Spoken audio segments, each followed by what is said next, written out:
Hola chicos, ¿cómo están? Hola, bien, gracias. ¿Y usted, Miss? También bien, gracias. ¿Cómo les ha ido en estos días con las clases así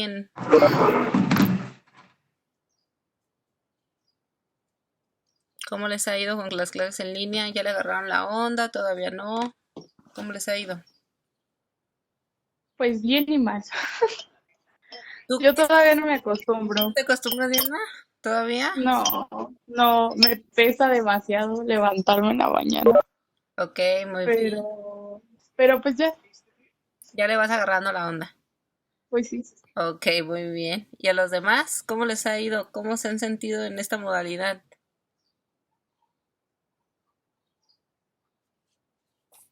Pues es cansado. ¿Por qué Estoy en el cansada? A ver, tanto tiempo. ¿por qué lo sientes cansado, Paulina? Por estar tanto tiempo en la compu y luego la tarea con la compu. Ok. ¿Crees que sigan dejando muchas tareas? No, ya como antes no. Ok. Sí, luego dejan muchos memoramas, mis. Ay, ahí te lo dejé desde el inicio, tuviste un mes casi para hacerlo. Ay, puras cosas contigo. Ah, Fátima, ¿cuál Fátima? Hay dos Fátimas, ¿no? No, solo una, mis. No hay dos Fátimas, Fátima Velázquez y Fátima López. Fátima López es la que está en nuestro salón. Y la otra está en el... Solo es esa, mis. Ah, ok, muy bien.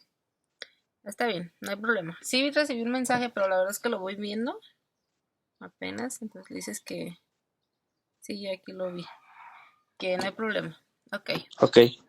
entonces, Disculpe, mis. dime, dime. El memorama, ¿hasta cuándo es el límite? ¿Hasta el viernes o hasta el miércoles? Hasta el domingo. Ninguna de las dos, hasta el domingo. Ah, ok, gracias. De nada, sale. Maestro, pero ya habilitó para entregar el link. ¿Cómo? Se te cortó, no te escuché bien. Vuélvemelo a repetir, porfa. O que si ya habilitó ¿cómo se llama? Creo que le abrió un espacio para poner el link. Un foro, ajá. Sí, ya está habilitado. De hecho, vamos a meternos a la plataforma. Déjenme les comparto pantalla. Aquí está. Ustedes son el A, es este. Y si ven, vienen, ya está de esta forma la semana 5. En el memorama de conceptos es un foro, está habilitado. Ustedes nada me van a subir el link, ya sea del canal de YouTube o si alguno de ustedes dice, ay, no, que huevo hacer un canal y mejor hago un TikTok o alguna otra aplicación donde se pueda hacer un video y que sea público, me pueden dejar el link. ¿Por qué les dejé como foro? Para que sus compañeros, si quieren ver los otros materiales, lo puedan ver, tengan el acceso a ver los demás materiales. Por eso es un forma de foro. Entonces ahí van a subir el link y yo los voy a evaluar. Recuerden, el video nada más es que yo pueda ver el material y que ustedes me expliquen para qué grupo de personas lo hicieron. Que me digan, ah, yo lo hice así porque es para niños, o yo lo hice así porque es para adultos, o yo lo hice así porque es para viejitos. Entonces, que sea como nada más muy claro para qué grupo lo realizaron y que lo pueda yo ver su creatividad y que estén todos los conceptos. Es lo único. A lo mejor van a durar 2 minutos, si acaso, en ese video 3, pero es un video cortito realmente. Entonces, eso es lo que van a hacer con este mismo tema. Aquí viene otra actividad que dice actividades de la presentación. No se apresuren a hacerlo. Probablemente mañana, y estos dos los van a hacer mañana para que no tengan como más que tarea del memorama. Entonces estos dos lo haríamos teóricamente el día de mañana en los horarios de clases. Entonces para que se conecten, para que lo puedan hacer por favor, porque pues voy a estar revisando esto. Entonces las definiciones, si ustedes se dan cuenta, es un como diccionario. Vienen 16 términos. Ustedes son 17, pero hay una de sus compañeras que no se ha conectado. Entonces va a ser por número de lista, obviamente saltándose a la chica que no se conecta desde hace mucho y que ustedes me dijeron que probablemente era baja. Entonces, para que ustedes, por ejemplo, al número 1 de la lista le toca definir sobrepeso y van a poner la definición de sobrepeso con su fuente, es decir, lo van a citar. Pueden usar de 1 a 3 fuentes, que utilicen. Y ustedes ya cuando sus compañeros vayan agregando todo por orden de lista, ustedes van a poder ir a buscar el término por letra del abecedario. Entonces, por eso me gusta bastante este tipo de actividad. Porque si, por ejemplo, en la presentación vemos que es esteatosis y a ustedes ya se les olvidó, ustedes van a plataforma y buscan en la E y van a encontrar la definición de esteatosis. O si se les olvida que es caquexia, van aquí y en la C van a leer el término de caquexia. Por eso se los dejé así, para que ustedes mismos puedan ir a consultar las veces que sean necesarias el término. Entonces esto lo van a hacer mañana por orden de lista. Al número 1 le toca sobrepeso, al número 2 le toca obesidad. Si no se acuerdan el nombre de lista, en la página de Face yo les he subido quienes han entregado las actividades. Ahí viene el número de lista. Ahí chéquenlo. Solo sáltense a la chica que pues nunca se ha conectado. ¿Vale? ¿Qué más hay en la unidad 5? El memorama de conceptos, las actividades de la presentación. Aquí van a subir en un documento las actividades que van saliendo en la presentación que vamos a ver hoy, que es la unidad 5. Lo van a subir en un documento de Word, lo suben, o en PDF, perdón, tiene que ser PDF. Y yo ya les he si quieren hacerlo completa y tomarle foto, también lo pueden hacer, pero recuerden fotos de buena calidad y guardadas de preferencia en PDF. Esto es lo que hay para hacer en la semana 5. Realmente esto mañana lo van a hacer y la única tarea sería en esta semana el memorama de conceptos. ¿Dudas al respecto de esta semana?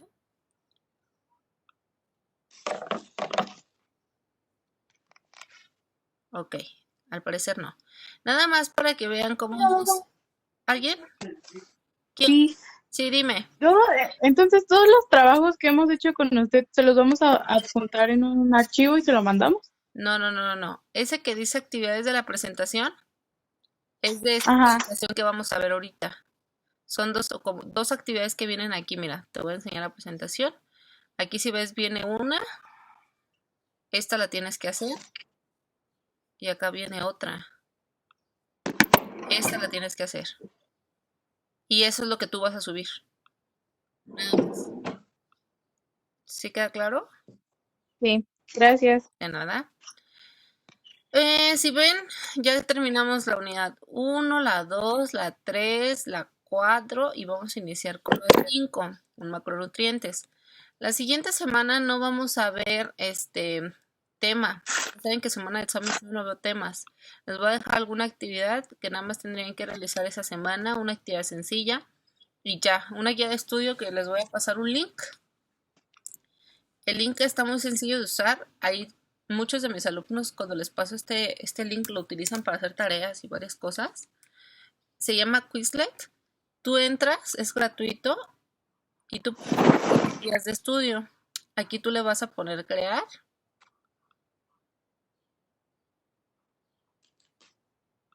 Y aquí tú le pones el título de tu guía de estudio y aquí pones el término y su definición y le puedes agregar imágenes y al final te sale como una tablita o te puede salir unas fichas de trabajo, lo que tú quieras, te salen varias opciones y ya creas tus fichas de estudio. Por eso les voy a dejar esto, lo que me van a subir. Este se puede guardar en PDF. Si no lo pueden guardar en PDF, al menos el link para que yo lo pueda ver. Y eso es lo que ustedes van a hacer la siguiente semana. Nada más es la actividad, que ustedes hagan su guía de estudio en esta aplicación. Muy sencillo. Miss, ¿Mande? ¿cree que pueda volver a repetir lo de el número de lista y todo eso, porfa? Es que no escuché todo, porfa. Sí, que para esta parte de las definiciones, ustedes van a desarrollar la definición que les toca por número de lista. ¿Qué número de lista eres, Julieta? El primero. Entonces a ti te tocaría sobrepeso, es el que te toca desarrollar nada más. Ok. Y es lo que tienes que hacer en definiciones. Eso lo vas a hacer el día de mañana en las horas de clase, ¿ok? ¿Y lo de presentación de actividades o algo así? ¿O actividades de presentación? Las actividades de la presentación son estas actividades que vamos a estar viendo. Aquí hay dos en la presentación que tú tienes que desarrollar. Esta es una Y acá viene otra que te voy a decir, mira, esta es una de las actividades, ahorita que empecemos a ver la presentación, te voy a decir, esta es una de las actividades que tienes que desarrollar y tú la apuntas en tu libreta. Son 2 nada más las que tienes que desarrollar. Ok, ¿Sale? gracias. De nada. Y bueno, para que vean aquí les muestro, yo tengo una, creo que es esta, que yo hice, donde vienen las definiciones. Miren, censo, muestreo, esto es de la maestría, creo que aquí lo hice, estadística, parámetro, muestreo de juicio no aleatorio, muestras sesgadas, y viene todo, y tú lo puedes, y te sale, mira. Le das a la siguiente, y te sale la definición. Le das a la siguiente, y te sale la definición. Por eso me gusta este. Les quiero ayudar a que hagan cada vez más, o conozcan más aplicaciones donde puedan ustedes estudiar en línea. Y entonces, pues la verdad es que está bastante padre y creo que por aquí sale para guardar en PDF. Aquí es para que tú hagas las respuestas, pongas las respuestas y para que tú puedas hacerte como un examen y ver que estés bien. Donde dice probar, aprender, escribir. O sea, tú puedes hacer varias cosas aquí. Aquí están tus fichas, aprender. Y te va a salir. Bienvenido al modo aprender. Para finalizar, responde cada pregunta correctamente 2 veces. Y ese es para que tú aprendas de acuerdo a los conceptos que tú hiciste. Entonces, la verdad es que lo veo bastante bien. Aquí están mis definiciones. Puedes escucharlas. Y pues esto es una aplicación bastante buena que ustedes van a aprender a utilizar y que van a hacer lo que yo les encargue. Creo que cuando le ponen imprimir es cuando lo pueden guardar como PDF. Le ponen imprimir y al último nada más le ponen guardar como PDF. Miren, aquí está cómo lo puedes guardar, como glosario, como ficha de índice. Lo ponen en abrir en PDF y ya, se descarga el PDF. Entonces eso es lo que les voy a dejar la siguiente semana. Y aquí está, todas con sus definiciones, o lo pudiste haber hecho en glosario.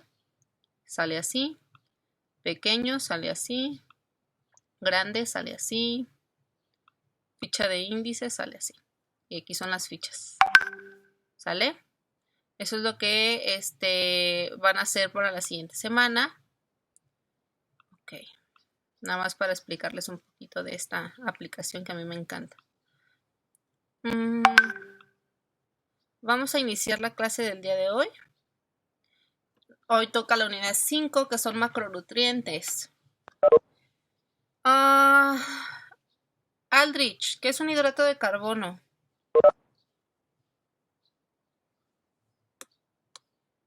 Un hidrato de carbono es una biomolécula compuesta por carbono, hidrógeno y oxígeno. Perfecto, muchas gracias. Caleb, una función de los hidratos de carbono. Son la principal fuente de energía, Miss. Ok, perfecto, muy bien. Y como bien sus compañeros lo acaban de mencionar, los carbohidratos son sustancias naturales compuestas de carbono, hidrógeno y oxígeno. Antiguamente se les conocía como hidratos de carbono. En la década de 1880 se reconoció que dicho concepto era erróneo, ya que los estudios estructurales de estos compuestos revelaron que no eran hidratos, pues no contenían moléculas intactas de agua. Además, otros compuestos naturales tenían fórmulas moleculares diferentes a las anteriores. Entonces, se empezaron a llamar como carbohidratos y ya no como hidratos de carbono, aunque en la bibliografía aún los encontramos como hidratos de carbono. La clasificación, bueno, depende de su estructura química, depende de la ubicación del grupo carbonilo o el número de átomos de carbono. Y vamos a ver que hay triosas, pentosas, tetrosas, hexosas, aldosas o cetuosas. Y pues ustedes seguramente ya lo ven en química. Monosacáridos, disacáridos, trisacáridos, polisacáridos y los derivados. Y esto depende del número de sacáridos que contenga la molécula. Monosacáridos, pues encontramos que hay pentosas o hexosas. Encontramos dentro de las pentosas, algunas de las principales, pues llega a ser la ribosa. Y en las hexosas encontramos las más comunes, como la glucosa o la fructosa. Vamos a ver. Cintia, ¿dónde se encuentra la fructosa? ¿En qué alimentos principalmente? En las frutas. Perfecto. Entonces vemos que ya vamos empezando a desmentir cierto tipo de cuestiones y vemos que las frutas pues tienen fructosa, que al final es un tipo de monosacárido y muy similar a la glucosa, pero nada más de glucoseto. Disacáridos, hay sacarosa, lactosa, maltosa, celuliosa y seguramente la que más conocen pues son estas dos. Sacarosa, que es ¿dónde está la sacarosa? ¿En qué producto? La azúcar. El- Azúcar de mesa. ¿Y la lactosa? En los lácteos. En los lácteos, perfecto. Polisacáridos encontramos el glucógeno, que nosotros lo almacenamos, nuestro cuerpo lo almacena. ¿Alguien sabe dónde se almacena el glucógeno? En nuestro cuerpo, en dos órganos principalmente. En el hígado. El hígado, Hígado, uno, y el otro, Y músculos. páncreas. músculo esquelético, perfecto. Oh. En el músculo esquelético y en el hígado es donde principalmente se almacena el glucógeno. Es decir, si tú hoy consumiste demasiados carbohidratos, se van de reserva en el músculo y en el hígado para cuando tú los requieras volverlos a utilizar mediante la gluconogénesis. La inulina, que muchos la han escuchado, la inulina es un prebiótico, por ejemplo la inulina de agave, que es la más común. ¿Y qué me refiero a prebiótico? Que nuestros bichitos del intestino se pueden nutrir a partir de la inulina. Es un alimento de nuestros bichos que forman parte de nuestro intestino. Entonces son importantes. Estamos viendo que la inulina pues es el bicho, es el alimento de nuestros bichos. Y derivados, pues vemos, por ejemplo, las gomas y las pectinas que se utilizan mucho en productos comerciales para darle las consistencias que buscan. Yo no sabía, pero muchas proteínas tienen gomas como para darle esa consistencia al polvo de las proteínas. Entonces vemos que también se pueden utilizar para fabricación de muchos productos y las consistencias necesarias del producto. Ustedes seguramente ya vieron en química, aquí está una de glucosa, una de fructosa y vemos donde, que es una aldohexosa, vemos la diferencia marcada y la fructosa una cetohexosa. Tienen 6 carbonos, ambas tienen 6 carbonos, pero vemos dónde está ubicado el grupo carbonilo. Entonces, eso es lo que hace la diferencia. Y ustedes seguramente lo están viendo en química, entonces no me voy a meter tanto, pero para hacer como la comparativa y que ustedes van a darse cuenta que al final el proceso metabólico se impacta porque esta fructosa dura un poco más en el proceso metabólico, pero al final termina convirtiéndose en glucosa en el metabolismo. Aquí vemos un gliceraldehído donde vemos el grupo carbonilo aquí que está marcado, aquí es una cadena de 3 carbonos, es una aldotriosa y aquí es una cetotriosa, son 3 carbonos, pero aquí está el grupo hidroxilo y aquí abajo se encuentra el grupo carbonilo, el grupo hidroxilo en el primer carbono y el grupo carbonilo en el segundo carbono, a diferencia de que el grupo carbonilo está en el primer carbono. Entonces para distinguir este tipo de situaciones que podemos hacer como diferencias entre una aldotriosa y una cetriosa, o sea, vemos el grupo aldo y el grupo ceto. Función, bien lo decían, fuente de energía, es una parte de almacenamiento de energía en forma de glucógeno, forma parte de la estructura celular, porque la fibra es fuente importante de fibra soluble e insoluble. Vemos que los carbohidratos en su composición tienen fibra dentro de su cáscara o dentro de su estructura, entonces pues nos aportan fibra soluble e insoluble. Ahora vamos a ver diferencias. Y algo muy importante, el cerebro y otros tejidos nerviosos utilizan solo carbohidratos como fuente de energía. Entonces, cuando ustedes escuchen que alguien está en una dieta cetogénica, probablemente ese paciente va a tener muchísimos problemas para la función cerebral porque el cerebro requiere de ley esa glucosa para poder trabajar. Si tú estás en una dieta cetogénica, lo que se están produciendo son cuerpos cetónicos, que son de menor eficacia a la hora de trabajar tu cerebro.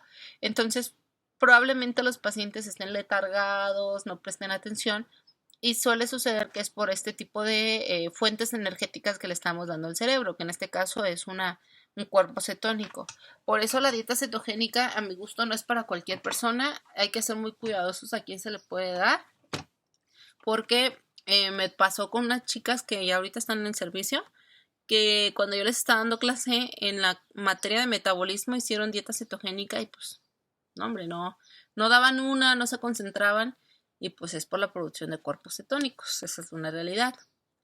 Y como ustedes mismos me lo decían, el hígado y los músculos almacenan los carbohidratos en forma de glucógeno y pues este también se puede utilizar para formar glucosa a partir de este compuesto.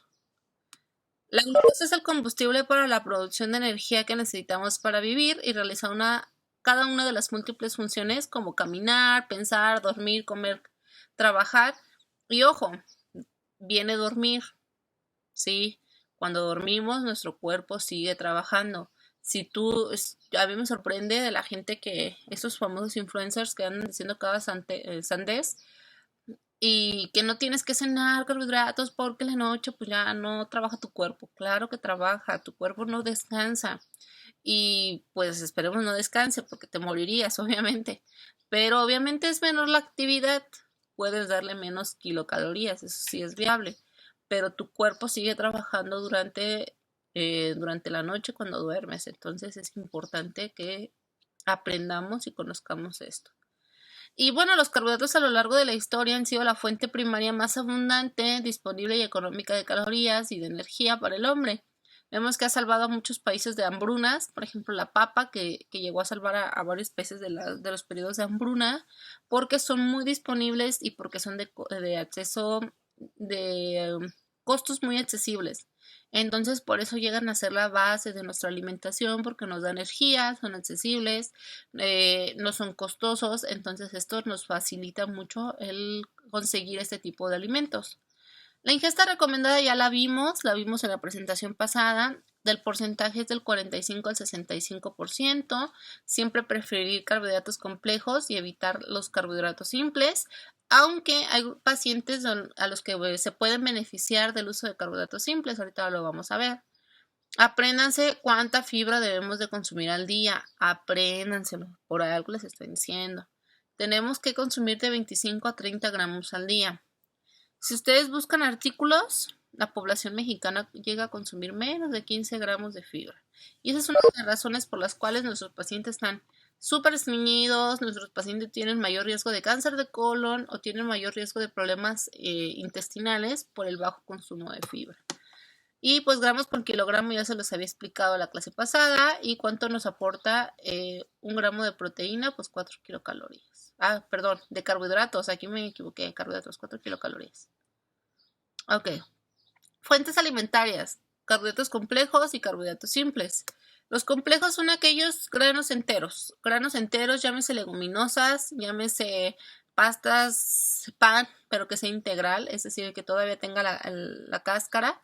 Y hay carbohidratos simples. Los carbohidratos simples nosotros los conocemos como las frutas, la miel, el azúcar de mesa, los postres, los dulces que tienen carbohidratos simples. ¿A quién sí podremos beneficiar de usar carbohidratos simples? Por ejemplo, un deportista. Un deportista que a lo mejor va a entrenar, que va a entrenar a lo mejor a las 6 de la tarde y su entrenamiento dura 3 horas. Y tú dices, no, pues va a durar bastante entrenando. A lo mejor le doy previo una carga de carbohidratos simples para que durante el periodo de entrenamiento pueda rendir el deportista. Lo van a ver cuando vean nutrición deportiva. Entonces, en estos pacientes sí son buena opción. ¿Por qué? Porque te va a dar energía de forma rápida y el paciente va a rendir durante el entrenamiento. Comparado a los complejos nos sirven bastante para pérdida de peso, para el control del peso, para pacientes con problemas de estreñimiento. Para todos los pacientes tenemos que consumir carbohidratos complejos en su mayoría. ¿Por qué? Porque los complejos duran más tiempo en nuestro organismo, entonces duran más tiempo en digerirse porque son complejos, duran más el cuerpo en poder digerirlos, entonces esto hace que nuestro cuerpo dure más tiempo saciado, tiene más saciedad porque el vaciado gástrico se retrasa, por así decirlo, un poco más, y entonces para pérdida de peso es bastante bueno porque vamos a estar saciados por más tiempo. Aparte, les voy a poner una imagen que le ponía a otras personas, al otro grupo. Composición de grano entero. A ver si lo encuentro. Yo lo vi esto en otra materia, es esta. Cuando yo llevaba una materia que se llama biotecnología, nos enseñaban esta parte y un grano está compuesto así. La parte de afuera, la cascarita, tiene fibras, vitamina D, minerales y fitonutrientes. La parte de adentro, la parte blanca, nada más son carbohidratos y bien pequeña porción proteínas. Y el germen, que ustedes se los llegan a vender aparte, tiene antioxidantes, vitamina E, vitamina A y grasas insaturadas. Por eso es la importancia de consumir granos enteros, porque si tú le quitas esta parte, nada más te quedan carbohidratos y proteínas, no te queda todo lo demás que es importante. Y cuando tú comes un pan blanco, pues obviamente estás comiendo esto nada más. Si tú comes un pan de granos enteros, vas a consumir también esto. Y por eso es importante los carbohidratos complejos, porque más que las kilocalorías, te aportan nutrientes de más calidad. Entonces eso que les quede muy claro. Ahora bien, en el otro grupo me preguntaban, los diabéticos, porque en los diabéticos no sé por qué varios doctores trabajan con carbohidratos simples. No, debemos trabajar con carbohidratos complejos y les voy a decir por qué. Cuando tú le das a un diabético un carbohidrato simple, haces esto. Haces que suba la glucosa y luego baje repentinamente y eso tú no lo quieres, es lo que no quieres en un diabético. Si tú le das un carbohidrato simple, haces esto, no sube tanto y dura más tiempo. Los niveles de glucosa y luego baja un poquito y luego vuelven a subir cada vez que comas. Esto es lo que tú buscas en un paciente diabético, que los niveles de glucosa no estén tan desregulados comparado a esto. Entonces por eso a un diabético le damos carbohidratos complejos. ¿Por qué? Porque nos van a mejorar los niveles de glucosa y nos va a mantener en un ritmo constante. Alguien que me diga cuántos son los niveles de glucosa normales en sangre. ¿Nadie?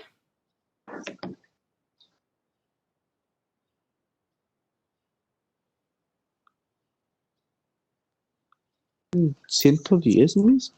En algunas bibliografías te van a manejar hasta 110. Los últimos consensos de las asociaciones para diabetes te dicen que es de 80 a 99 miligramos sobre decilitro. El IMSS sigue manejando hasta 110, pero algunas referencias te dicen que de 110, de hecho de 100, de 110 a 120 en ayunas. Obviamente estos son valores en ayunas, De 110 a 120 sospecha de una resistencia a la insulina. No que sea diabético, pero probablemente lo puede ser. Entonces, si yo le tomo un estudio a cualquiera de ustedes ahorita, si están en ayunas, debería de salirme estos niveles normales. Si me salen más o menos en estos, yo ya sospecharía y haría más estudios porque sospecharía de una resistencia a la insulina o una probable diabetes. ¿Y cuándo son hipoglucemias? Cuando tenemos menos de 70 miligramos sobre decilitro, son hipoglucemias. Apréndanse esto, ya van empezando a saber de nutrición, vayan aprendiéndose valores. Es importantísimo que se sepan los valores normales de glucosa en sangre en ayunas, que son estos, 80 a 99. Alguna bibliografía se los van a manejar hasta 110, pero por consensos internacionales vamos a manejar nosotros hasta 99. ¿Claros? ¿Claros o no? Sí. Muy bien. Sí. Borro esto entonces. Y bueno, pasamos a la fibra. Las fuentes alimentarias de fibra, pues vemos que obviamente son las frutas, las verduras, granos enteros, frutos secos, cereales integrales. Entonces a nuestros pacientes hay que darle este tipo de alimentos porque contienen fibra. Recuerden que los alimentos como las verduras de preferencia deben de ir con su cáscara porque en la cáscara, lo veíamos, es donde viene la mayor proporción de fibra. Y entonces vamos a pasar para distinguir fibra soluble e insoluble. Caleb, ayúdame a leer fibra soluble, por favor.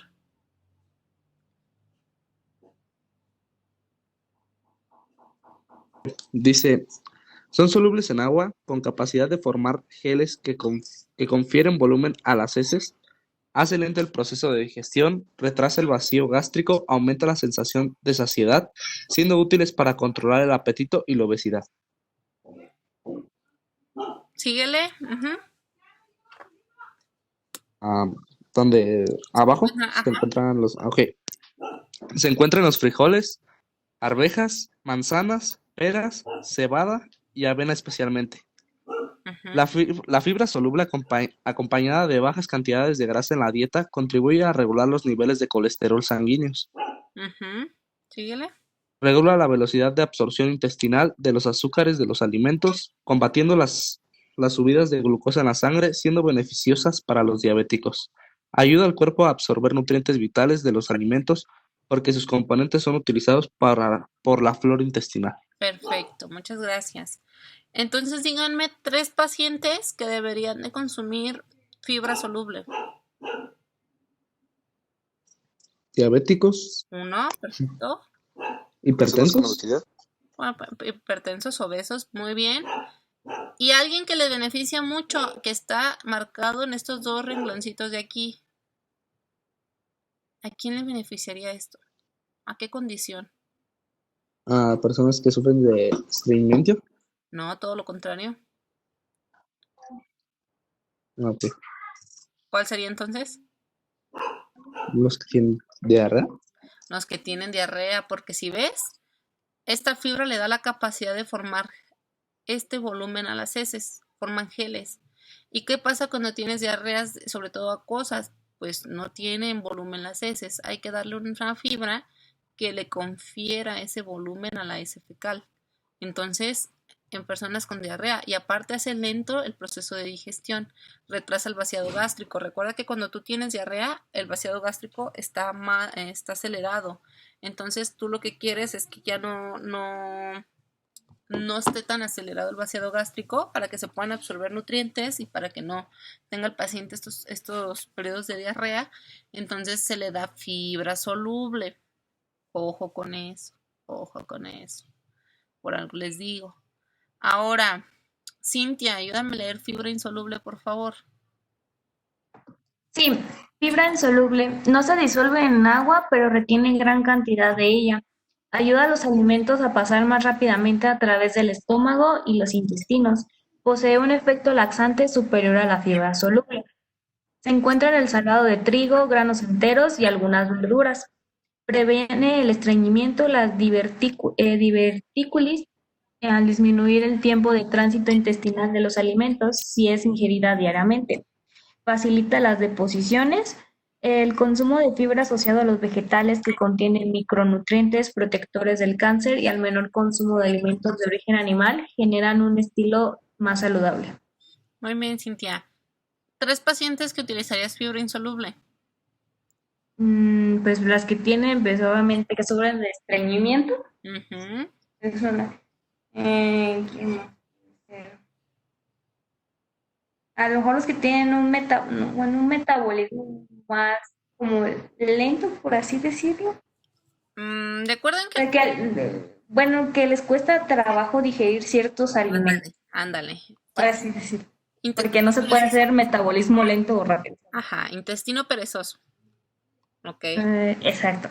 Ujú. ¿Y cuál otro? Aquí está el otro. Y los que, bueno, que dice que parecen divertículis. Diverticulitis. Diverticulitis, perdón. Sí. No te preocupes. La diverticulitis es cuando tú tienes tu intestino, ¿no? Así, tus intestinos y todo, ¿no? Pero empieza a ver como un saquito. O sea, se hace un saco y ahí se hace, pues sí, una bolsita. Y no te genera problemas, el problema es cuando se inflama. Por eso el término itis, se inflama. Entonces, se cree que si tú no consumes la suficiente fibra insoluble, puedes tener mayor problema para que se creen estos sacos en tu intestino. No es normal que se hagan, no es normal, pero sí los he visto muy común. He visto muchos pacientes con diverticulitis. Entonces es importante, o divertículos, una cosa es el divertículo es el saco y la diverticulitis es cuando ya se inflama porque ahí se almacena comida. ¿Te imaginas que ahí se almacene comida, que quién sabe cuánto tiempo lleve ahí y se infecte y se crea como un orificio que es una fístula, se llama fístulas y te genera un chorro de problemas, infección a nivel sistémico, tienen que quitarte un pedazo del intestino, o sea, es algo complicado, yo los he llegado a ver pacientes así. Entonces, es importante prevenirlo mediante el consumo adecuado de fibra, lo estamos viendo aquí. Muy bien. Y pues van a decir, ¿dónde está la fibra soluble? ¿Dónde está la insoluble? Vemos que la fibra soluble se puede encontrar en el salvado de avena, cebada, nueces, semillas, frijoles, lentejas, frutos secos, fresas y muchas hortalizas. Y la insoluble la encontramos en trigo entero, productos de granos enteros, hortalizas y el salvado de trigo. Entonces aquí para que veamos como la diferenciación en dónde encontramos una y dónde encontramos otra. Si ustedes no padecen de diarrea, no padecen de estreñimiento, no tienen diverticulitis, hay que consumir equilibradamente las dos. ¿Y cómo lo podemos saber? Pues mientras consumamos frutas, verduras y granos enteros, vamos a tener un equilibrio del consumo de las dos. Problemas relacionados al consumo de los carbohidratos. Estreñimiento cuando consumimos muy poca fibra. Diarrea cuando consumimos mucha fibra o cuando consumimos más fibra de lo normal. Y de hecho el estreñimiento también puede darse si consumes más fibra de lo normal y no consumes la suficiente agua. Se crea un tapón, por así decirlo. Entonces es importante que si el paciente consume la fibra adecuada, también consuma su requerimiento hídrico adecuado. Hiperglicemias o hipoglicemias, pues sí, si comemos muchos carbohidratos o si comemos muy pocos, pues podemos provocar esto. Hipertrigliceridemias. La mayoría de la gente piensa que los triglicéridos altos se deben a las grasas y no, se deben en mayor proporción al consumo elevado de carbohidratos simples, porque en el metabolismo, ustedes lo van a ver, el carbohidrato simple cuando no se utiliza pasa la ruta de los acilgliceroles y se convierte en triglicéridos y se almacena en forma de triglicéridos en el cuerpo. Entonces, por eso los carbohidratos simples nos van a provocar muchos problemas. Yo tengo muchos familiares, amigos y conocidos que de verdad, o sea, si tú indagas en su alimentación previa, que les diagnosticaban hipertrigliceridemia, su consumo era excesivo en carbohidratos simples, pasteles, repostería, galletas. Entonces, esta es la razón por la cual se relaciona los carbohidratos a la hipertrigliceridemia. Diabetes, pues sí, ya lo hemos visto, consumo exacerbado de carbohidratos, sobre todo simples, nos pueden provocar diabetes. Intolerancia a la lactosa, pues sí, sí lo hemos visto, que cuando no tenemos lactasa, somos intolerantes a la lactosa. Sobrepeso o obesidad, y ahí quiero dejarles muy en claro, no solo son por los carbos. Si tú comes cualquier macronutriente y no lo utilizas, en el metabolismo se transforma a triglicéridos y almacenas en forma de grasa. Entonces, por eso debemos de consumir nuestro requerimiento óptimo de todos los macronutrientes y de las kilocalorías para que no suceda esto. Caries, sobre todo carbohidratos simples, nos provocan problemas dentales como las caries y es importante cuidarnos las caries porque si tú tienes caries probablemente no vas a percibir adecuadamente el sabor de los alimentos y disminuye la palatabilidad de estos. Entonces es importante cuidar que no haya caries. Y aquí está la primera actividad que van a desarrollar ustedes en su libreta. Les voy a dar unos 3 minutitos para que la apunten. Ya la respondimos en clase, solo la quiero en su libreta o en el trabajo que vayan a hacer. Y es qué fibra se da en estreñimiento o en diarrea.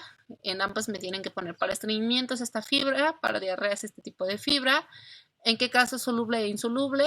Y esto lo van a poner en su trabajo. Es súper sencillo, ya lo desarrollamos ahorita en clases. Pero esa es la primera actividad. Unos minutitos para que apunten.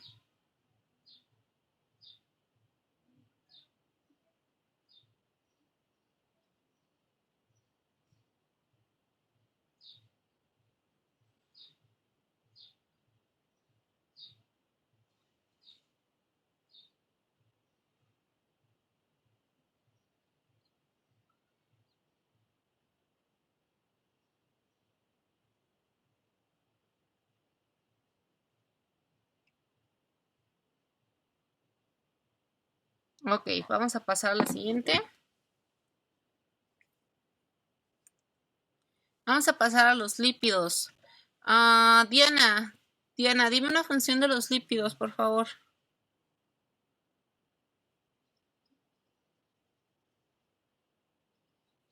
Diana.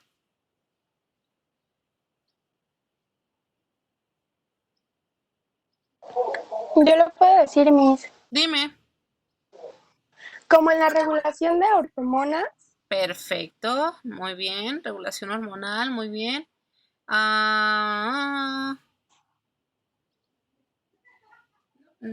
Majo, ¿estás ahí, Majo?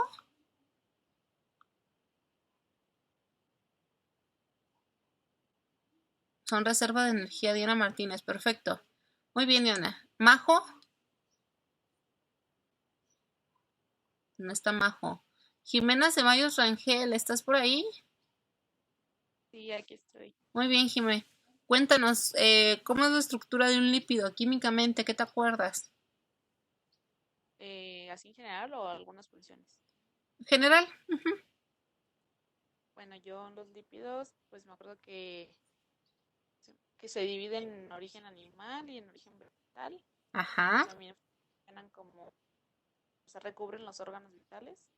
ok. Muy bien, perfecto.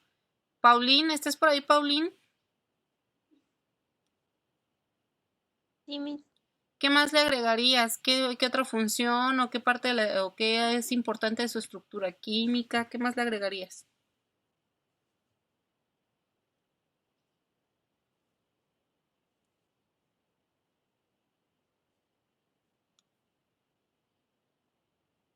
Creo que no escucho, Paulín. Pues, ¿Sí escuchas, Paulín?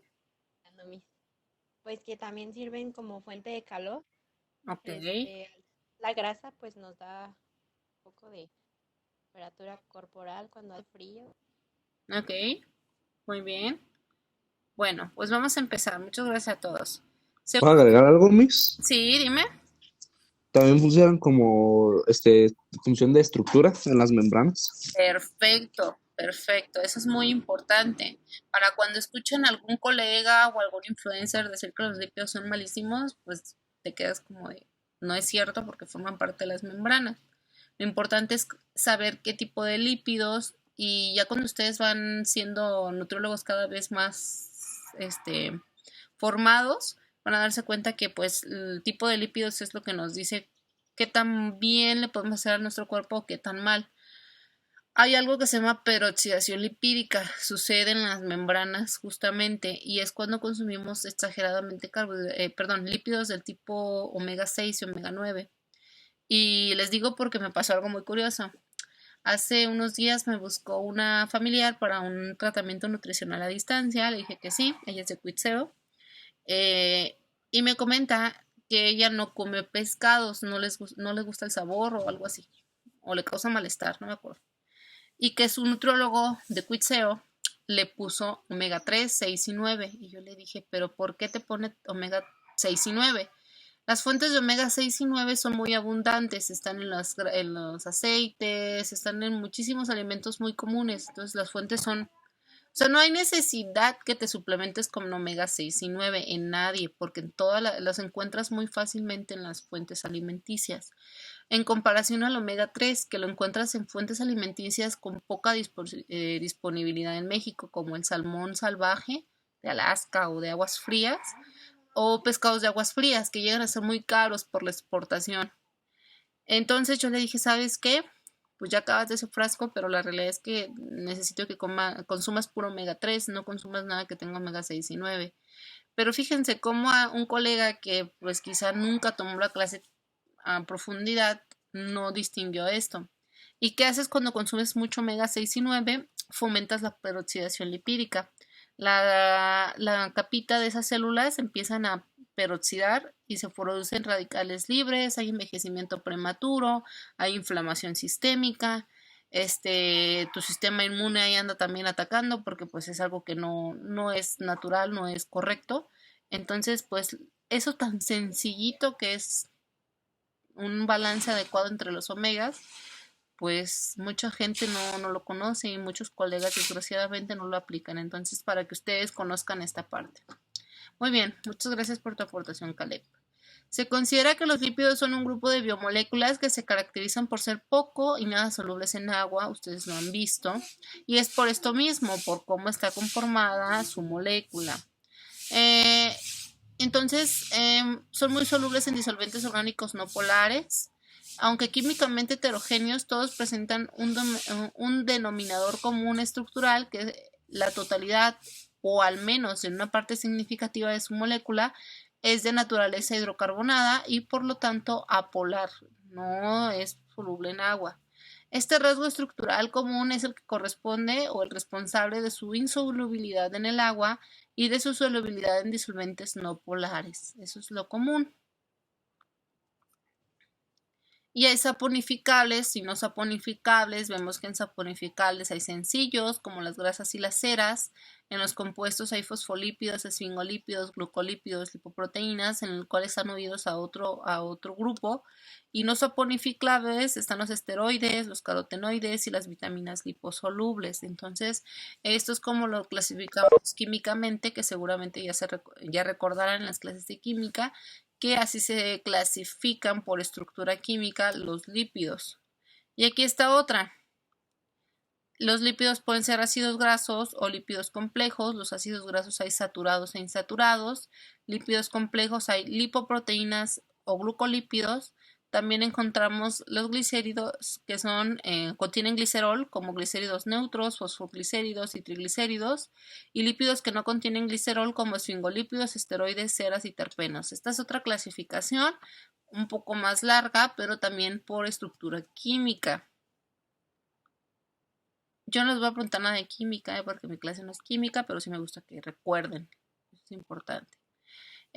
Funciones: energética.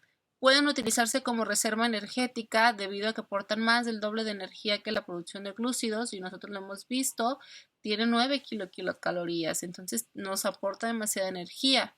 Esto también ocurre en animales que hibernan en zonas polares, se alimentan mucho antes de este proceso para adquirir todas las reservas grasas y pues para poder aguantar el periodo de que no consumen alimentos y obtener la energía a partir de la grasa. Lo vemos en los osos.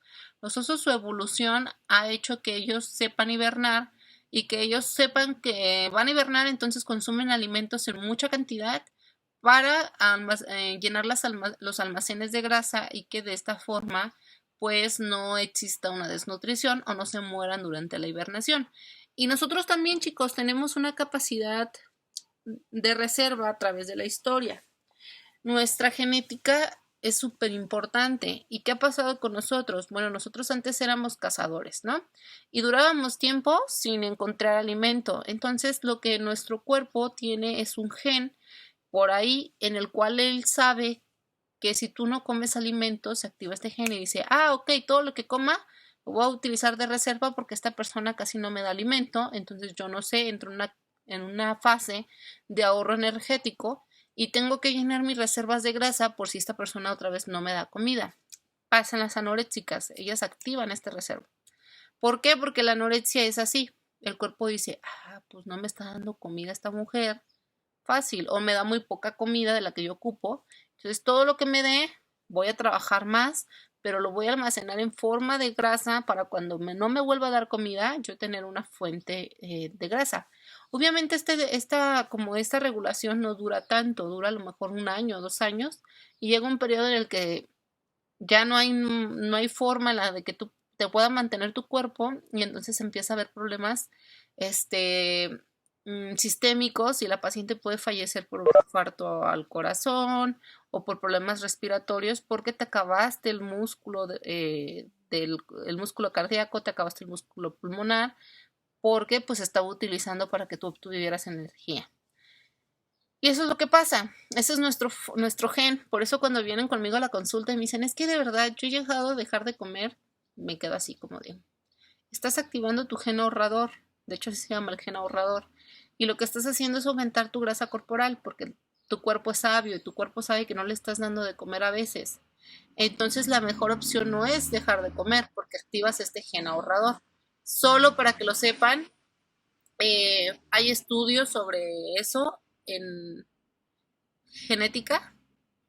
Es una rama que es muy nueva para la nutrición, pero es una rama que pueden estudiar ustedes. Y la nutrigenética y la nutrigenómica te hablan de esto, cómo estos genes están ahí presentes y que si tú le das todos los factores, se expresan y entonces nos generan problemas sistémicos. Fuente de calor. Las grasas ayudan a reducir la sensación de frío, ustedes lo han visto, ustedes me lo acaban de decir. Por eso vemos que en las personas que tienen problemas de anorexia, pues siempre tienen frío porque su grasa corporal llega a un punto en el que ya ahora sí es muy baja, ya el cuerpo ya no pudo seguir guardando grasa y su porcentaje de grasa es bajísimo, siempre van a tener frío. A los inicios de la enfermedad el porcentaje de grasa es elevado porque lo estás guardando de reserva, pero conforme va avanzando la enfermedad, disminuye los porcentajes de grasa porque el cuerpo ya entra en una crisis total de que ya no puede seguir produciendo glucosa a partir de otros sustratos. Reguladora, por ejemplo, el colesterol es precursor de hormonas sexuales y de la vitamina D, las cuales desempeñan pues funciones de regulación, entonces tiene función reguladora de hormonas, ustedes mismos me lo decían. Reserva de agua. Aunque parezca extraño, las reservas de grasa también lo son de agua, pues la combustión de esas grasas producen agua. Es por ejemplo el caso de los dromedarios y camellos que almacenan grandes cantidades en sus jorobas que en realidad son acumulaciones de grasa. Eso es muy importante. Entonces, para que ustedes lo sepan, que también puede ser una reserva de agua media extraña, pero lo es.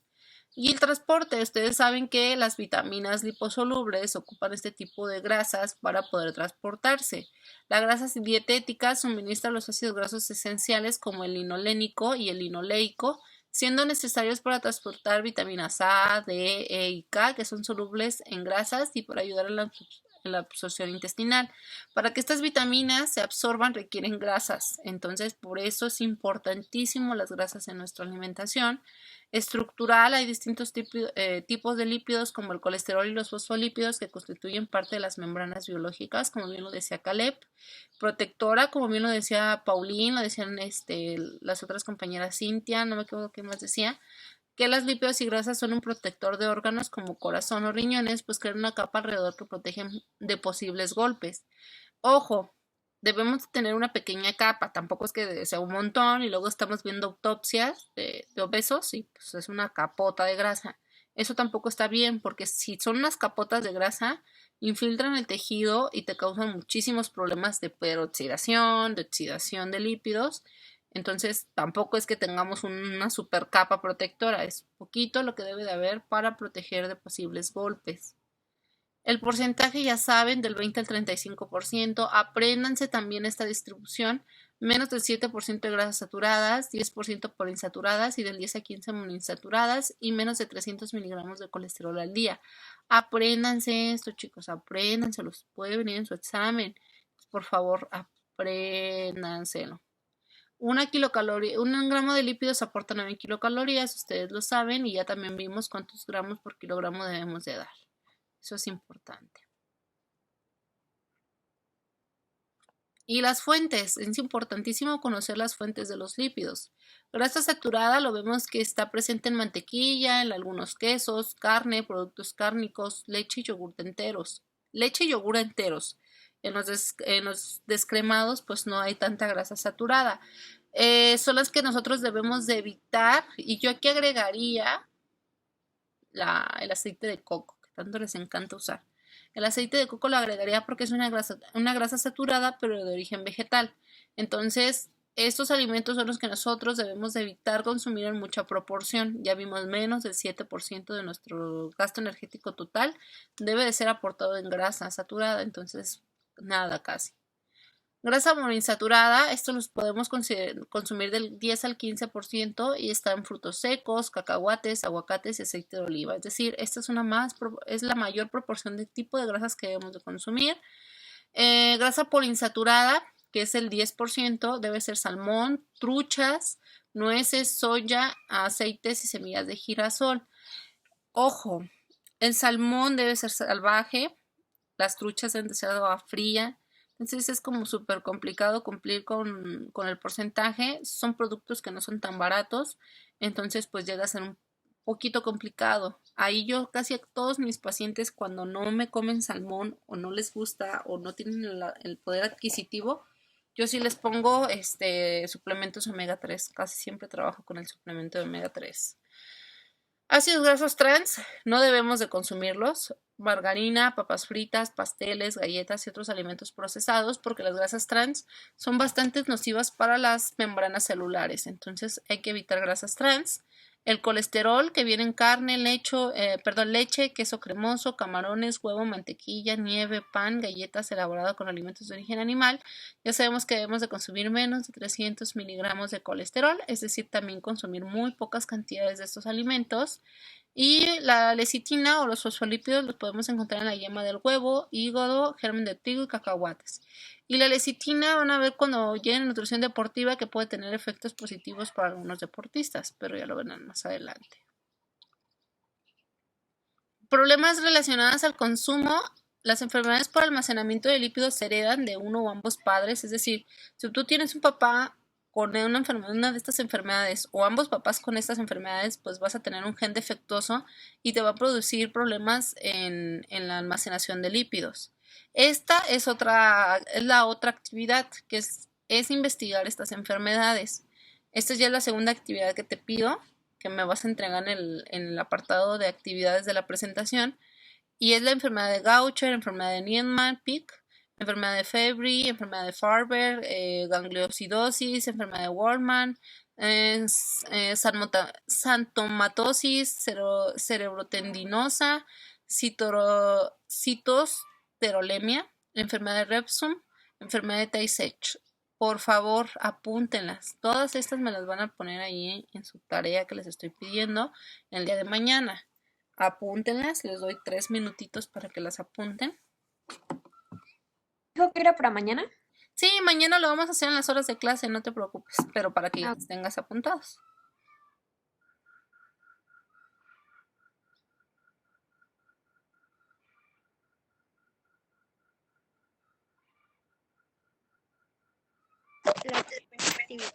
¿Miss?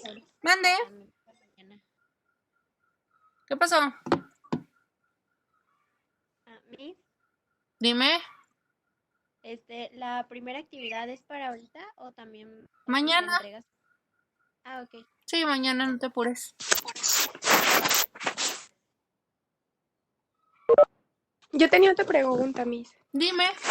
Decía que en caso de que el paciente no pudiese consumir como salmón o trucha, usted daba suplemento de omega 3. Ajá. ¿Y en qué medida o dependiendo del peso del paciente? ¿La dosis? Ajá, la dosis. Si mi paciente no es diabético ni hipertenso, la dosis recomendada son 500 miligramos de DHA y EPA. Es decir, mira, vamos a buscar una etiqueta. Ok. Espérame tantito. Vamos a buscar información nutrimental, omega 3, natural baby. No sé si se escribe así, pero sí. Mira, aquí está el de de omega 3, de natural baby. Mate, yo siempre me confundo. Una tableta viene como forma de gel, por eso dice soft gel. Te dice que tiene de omega 3 720 miligramos, pero fíjate bien, te dice que de EPA tiene 300 miligramos y de DHA 300. Es decir, en realidad tú sumas estos dos y son 660. ¿Sí? ¿Por qué a ellos le salen 720? Porque te dice que tiene otros omega 3, 60 miligramos. Yo no los contabilizo porque seguramente son de origen vegetal y no se absorben más que un 10%, o sea, casi nada. Entonces, realmente si yo le doy una tabletita de estas, de las de Natural Mate, estoy cumpliendo la dosis recomendada. De hecho, me paso por 160 miligramos, pero no pasa nada. Ajá, que serían 500. Ajá, entonces por eso... El mínimo. Ajá.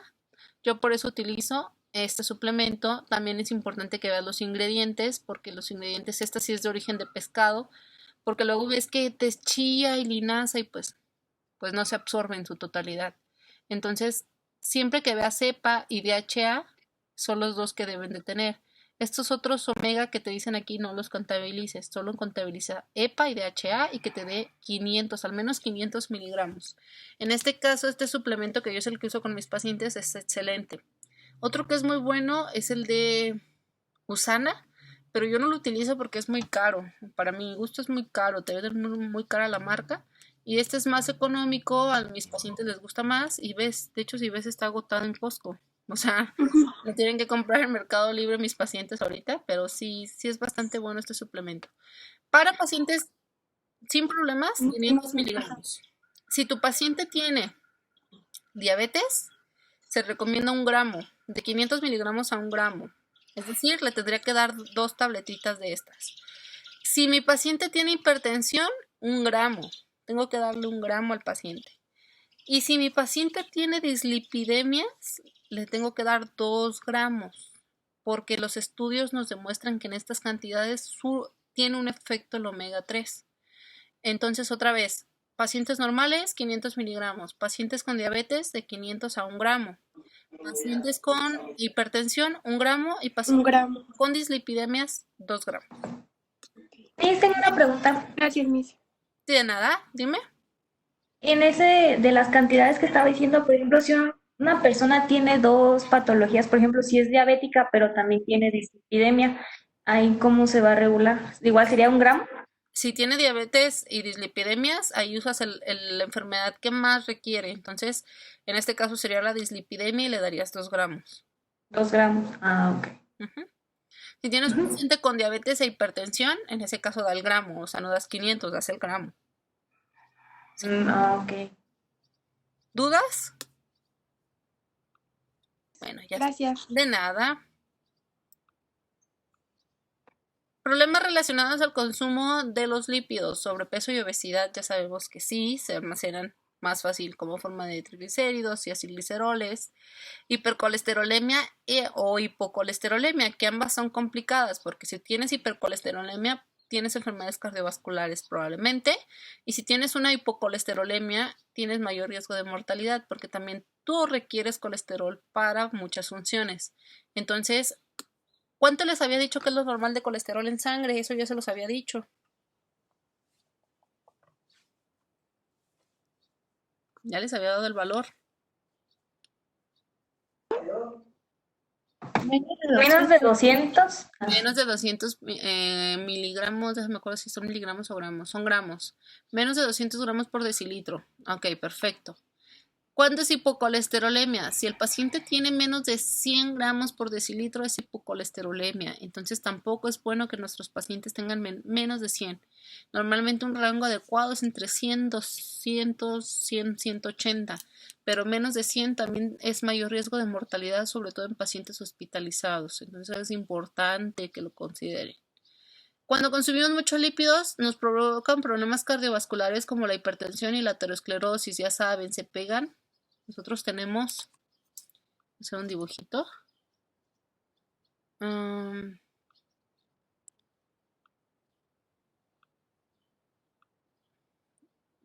Tenemos aquí una plaquita, nuestras arterias. Así están. Aquí pasa los plaquetas, pasa todo el flujo sanguíneo. Cuando nosotros consumimos muchos lípidos, se empiezan a pegar esos lípidos a nuestras arterias. Entonces, ¿qué pasa? Que el sistema inmune dice, pues esto no es normal, y aquí se empiezan a pegar plaquetas y se empieza a hacer un chorro de problemas aquí se pegan las plaquetas. Y vienen los linfocitos, viene el sistema inmune y dice, no, pues aquí esto no está bien, vamos a quitarlo. Y como nos quieren proteger, empiezan a querer atacar esto. Pero al quererlo atacar, se genera una célula espumosa. Una célula espumosa, se pegan los trombos, entonces se hace un trombo que se pega a la pared arterial. Eso es la arteriosclerosis. Al final se infiltra, aquí hay una capita de la arteria, y se infiltra aquí la grasa. Aquí tenemos también grasa infiltrada. Entonces hace que esa arteria sea rígida. Las arterias no deben de ser rígidas, deben de ser como suavecitas, pero se empieza a hacer rígida. ¿Y qué pasa? Como aquí ya no puede pasar el flujo sanguíneo, lo que hace el cuerpo es decir, bueno, pues vamos a aumentarle la presión como una manguera. Voy a aumentar la presión para poder pasar porque ocupo llegar a ese órgano. Entonces, aumento la presión arterial para poder pasar la sangre. Y lo que pasa es que este trombo se va a desprender y quién sabe a dónde se vaya a ir. Y es cuando ustedes escuchan, murió de un infarto fulminante, murió de un infarto cerebral. Pues esto fue lo que pasó. Y es por grasa, sobre todo de grasas saturadas. Grasas saturadas es lo que nos provoca esto. Entonces es importante que lo conozcamos. Se los expliqué ahorita de bebé, seguramente en fisio lo van a ver a mayor profundidad, pero estos como de forma de bebés lo que pasa con las grasas y por eso no debemos de consumir tantas grasas saturadas y mucha parte de la población mexicana tiene este problema y por eso tiene problemas de presión arterial y por eso se mueren de infartos fulminantes. Esa es una realidad. Hiperglucemia, sí, ¿por qué? Porque también cuando tenemos muchas grasas en los adipocitos, nos genera resistencia a la insulina y nos provoca hiperglicemias porque la insulina no puede ejercer su función. Entonces también la grasa tiene problemas o nos genera problemas con las glucosas sanguíneas. Enfermedades cardiovasculares, ya lo vimos por qué. Trastornos hormonales, claro, si yo no como suficiente grasa, pues no voy a tener precursores de hormonas. Diabetes tipo 2, ya les expliqué, esto va relacionada a esta. Cáncer, sí, porque cuando estoy haciendo mucha peroxidación de estos lípidos, como les había explicado, se pueden formar células dañadas y nos puede provocar el inicio de cáncer. La esteatosis, ¿por qué? Porque en el hígado, si yo empiezo a comer mucha grasa, se empieza a llenar el hígado de grasa. Se llena de grasa y se infiltra el hígado y nos provoca esteatosis, nos puede provocar inclusive hasta cirrosis hepática de origen no alcohólico. Y si yo les dijera los problemones que nos ocasiona la esteatosis, lo van a ver más adelante. Entonces, todo lo que nos provoca consumir muchas grasas, sobre todo saturadas, nos provoca todo esto. Ok, vamos a iniciar proteínas. Los mamados que tanto nos hablan de las proteínas, pero realmente tiene más funciones. Son biomoléculas formadas de carbono, hidrógeno, oxígeno y nitrógeno básicamente. Pueden además contener azufre, algunos tipos de proteínas como otros tipos de proteínas, fósforo, hierro, magnesio, cobre, entre otros elementos. Pueden considerarse polímeros de unas pequeñas moléculas que reciben el nombre de aminoácidos. Ustedes lo han escuchado muchísimo. Por tanto, los monómeros pues, son la unidad. Los aminoácidos están unidos mediante enlaces peptídicos y nos forman las proteínas. La unión de un bajo número de aminoácidos da lugar a un péptido. Si el número de aminoácidos que forma la molécula no es mayor de 10, se denomina oligopéptido. Si es superior a 10, se llama polipéptido. Y si el número es menor a superior a 50 aminoácidos, ya es una proteína. Entonces nosotros tenemos proteínas y sabemos que quiere decir que tiene más de 50 aminoácidos en su estructura. Funciones: catálisis, reguladoras, estructurales, defensivas, transporte y receptoras. Y me encanta a mí hablar de proteínas porque nos han dicho, no, es que nos hacen para estar más mamado. Que realmente la función de las proteínas va más allá, es estructural, nos encarga de regular funciones de la piel, por ejemplo, el colágeno, que es un tipo de proteína que luego lo andamos usando, realmente nos sirve mucho para regeneración de piel, defensiva, por ejemplo, ahorita que está toda esta situación, si tú tienes un buen nivel muscular, seguramente vas a enfrentar mejor las enfermedades, lo estamos viendo, yo lo publiqué hace unos días en Facebook, el caso de un señor que padeció COVID en Estados Unidos, y realmente era una persona que pues realmente tenía una muy buena masa muscular previo a la enfermedad y después de la enfermedad se veía muy depletado, pero bastante bien le había ido por su masa muscular. Entonces, la masa muscular es importante, tiene función defensiva y eso es lo que nos debe de importar a la hora de llevar un tratamiento. Que no nos importa que pierda peso, nos importa que baje grasa y gane músculo en medida de lo posible porque tiene funciones muy buenas el músculo. Son receptores, también se dedican al transporte y todo esto lo vemos, ustedes lo están viendo en química. En catálisis, pues está formado por enzimas proteicas que se encargan de realizar reacciones químicas de una manera más rápida y eficiente, procesos que resultan de suma importancia para el organismo, por ejemplo la pepsina. Esta enzima se encuentra en el sistema digestivo y se encarga de degradar alimentos. Ustedes lo están viendo en química seguramente. Reguladoras, las hormonas son un tipo de proteínas las cuales ayudan a que exista un equilibrio entre las funciones que realiza el cuerpo. Tal es el caso de la insulina, que se encarga de regular la glucosa y que se encuentra en la sangre. Entonces aquí le vemos que la insulina es el ejemplo, es una proteína reguladora. Estructural, este tipo de proteínas tienen la función de dar resistencia como la resistina y elasticidad como la elastina, que permite formar tejidos así como les da soporte a otras estructuras. Este es el caso, por ejemplo, también de la tubulina, que se encuentra en el citoesqueleto y le da estructura a esa célula. Defensiva, pues vemos que parte del sistema inmune, como los leucos, las globulinas, los fagocitos, los linfocitos, son proteínas. Entonces, tienen una función defensiva. En la piel hay colágeno, la piel tiene funciones defensivas al final de cuentas. Entonces, pues las proteínas también cumplen con esta función importante. Transporte. La función de estas proteínas es llevar sustancias a través del organismo a donde sean requeridas. Por ejemplo, vemos que la hemoglobina es una proteína que lleva el oxígeno por medio de la sangre. Entonces vemos que también cumplen la función de transporte. Receptoras. Vemos que los GLUT que están en esta célula son los que se encargan de recibir a esa glucosa que hemos consumido, y si un GLUT no sirve adecuadamente, pues este receptor no funciona y vamos a tener resistencia a la insulina. Entonces tenemos que hay receptores como los GLUT, que son proteínas y que también tienen funciones muy importantes a nivel celular. Ingesta recomendada del 10 al 20%, en deportistas probablemente puede llegar al 25%, pero deportistas de alto rendimiento. Yo ya les expliqué, hay que trabajar gramos por kilogramo, es lo ideal. En un sano es de 0.8 a 1.2, en un deportista puede llegar hasta 2 gramos por kilogramo. En hospitalizados ya veíamos que era de 0.8 a 2.5, depende de la patología. Y recuerden que un gramo de proteínas pues te aporta 4 kilocalorías. Y las fuentes alimenticias, hay muchísimas fuentes, alimentos de origen animal en principal proporción, pero también vemos que lo contienen algunos, las leguminosas, los frutos secos, y también algunos cereales contienen proteínas, en menor cantidad, pero contienen proteínas. Pero la mejor o la mayor fuente de proteínas son los alimentos de origen animal. Yo ya les he explicado, si tenemos un paciente vegetariano, ¿cómo podemos asimilar estos aminoácidos similares a los de origen animal? Juntando un cereal con una leguminosa. Si tú le das, por ejemplo, pan tostado con hummus de garbanzo, se va a asimilar mucho los aminoácidos a los de origen animal.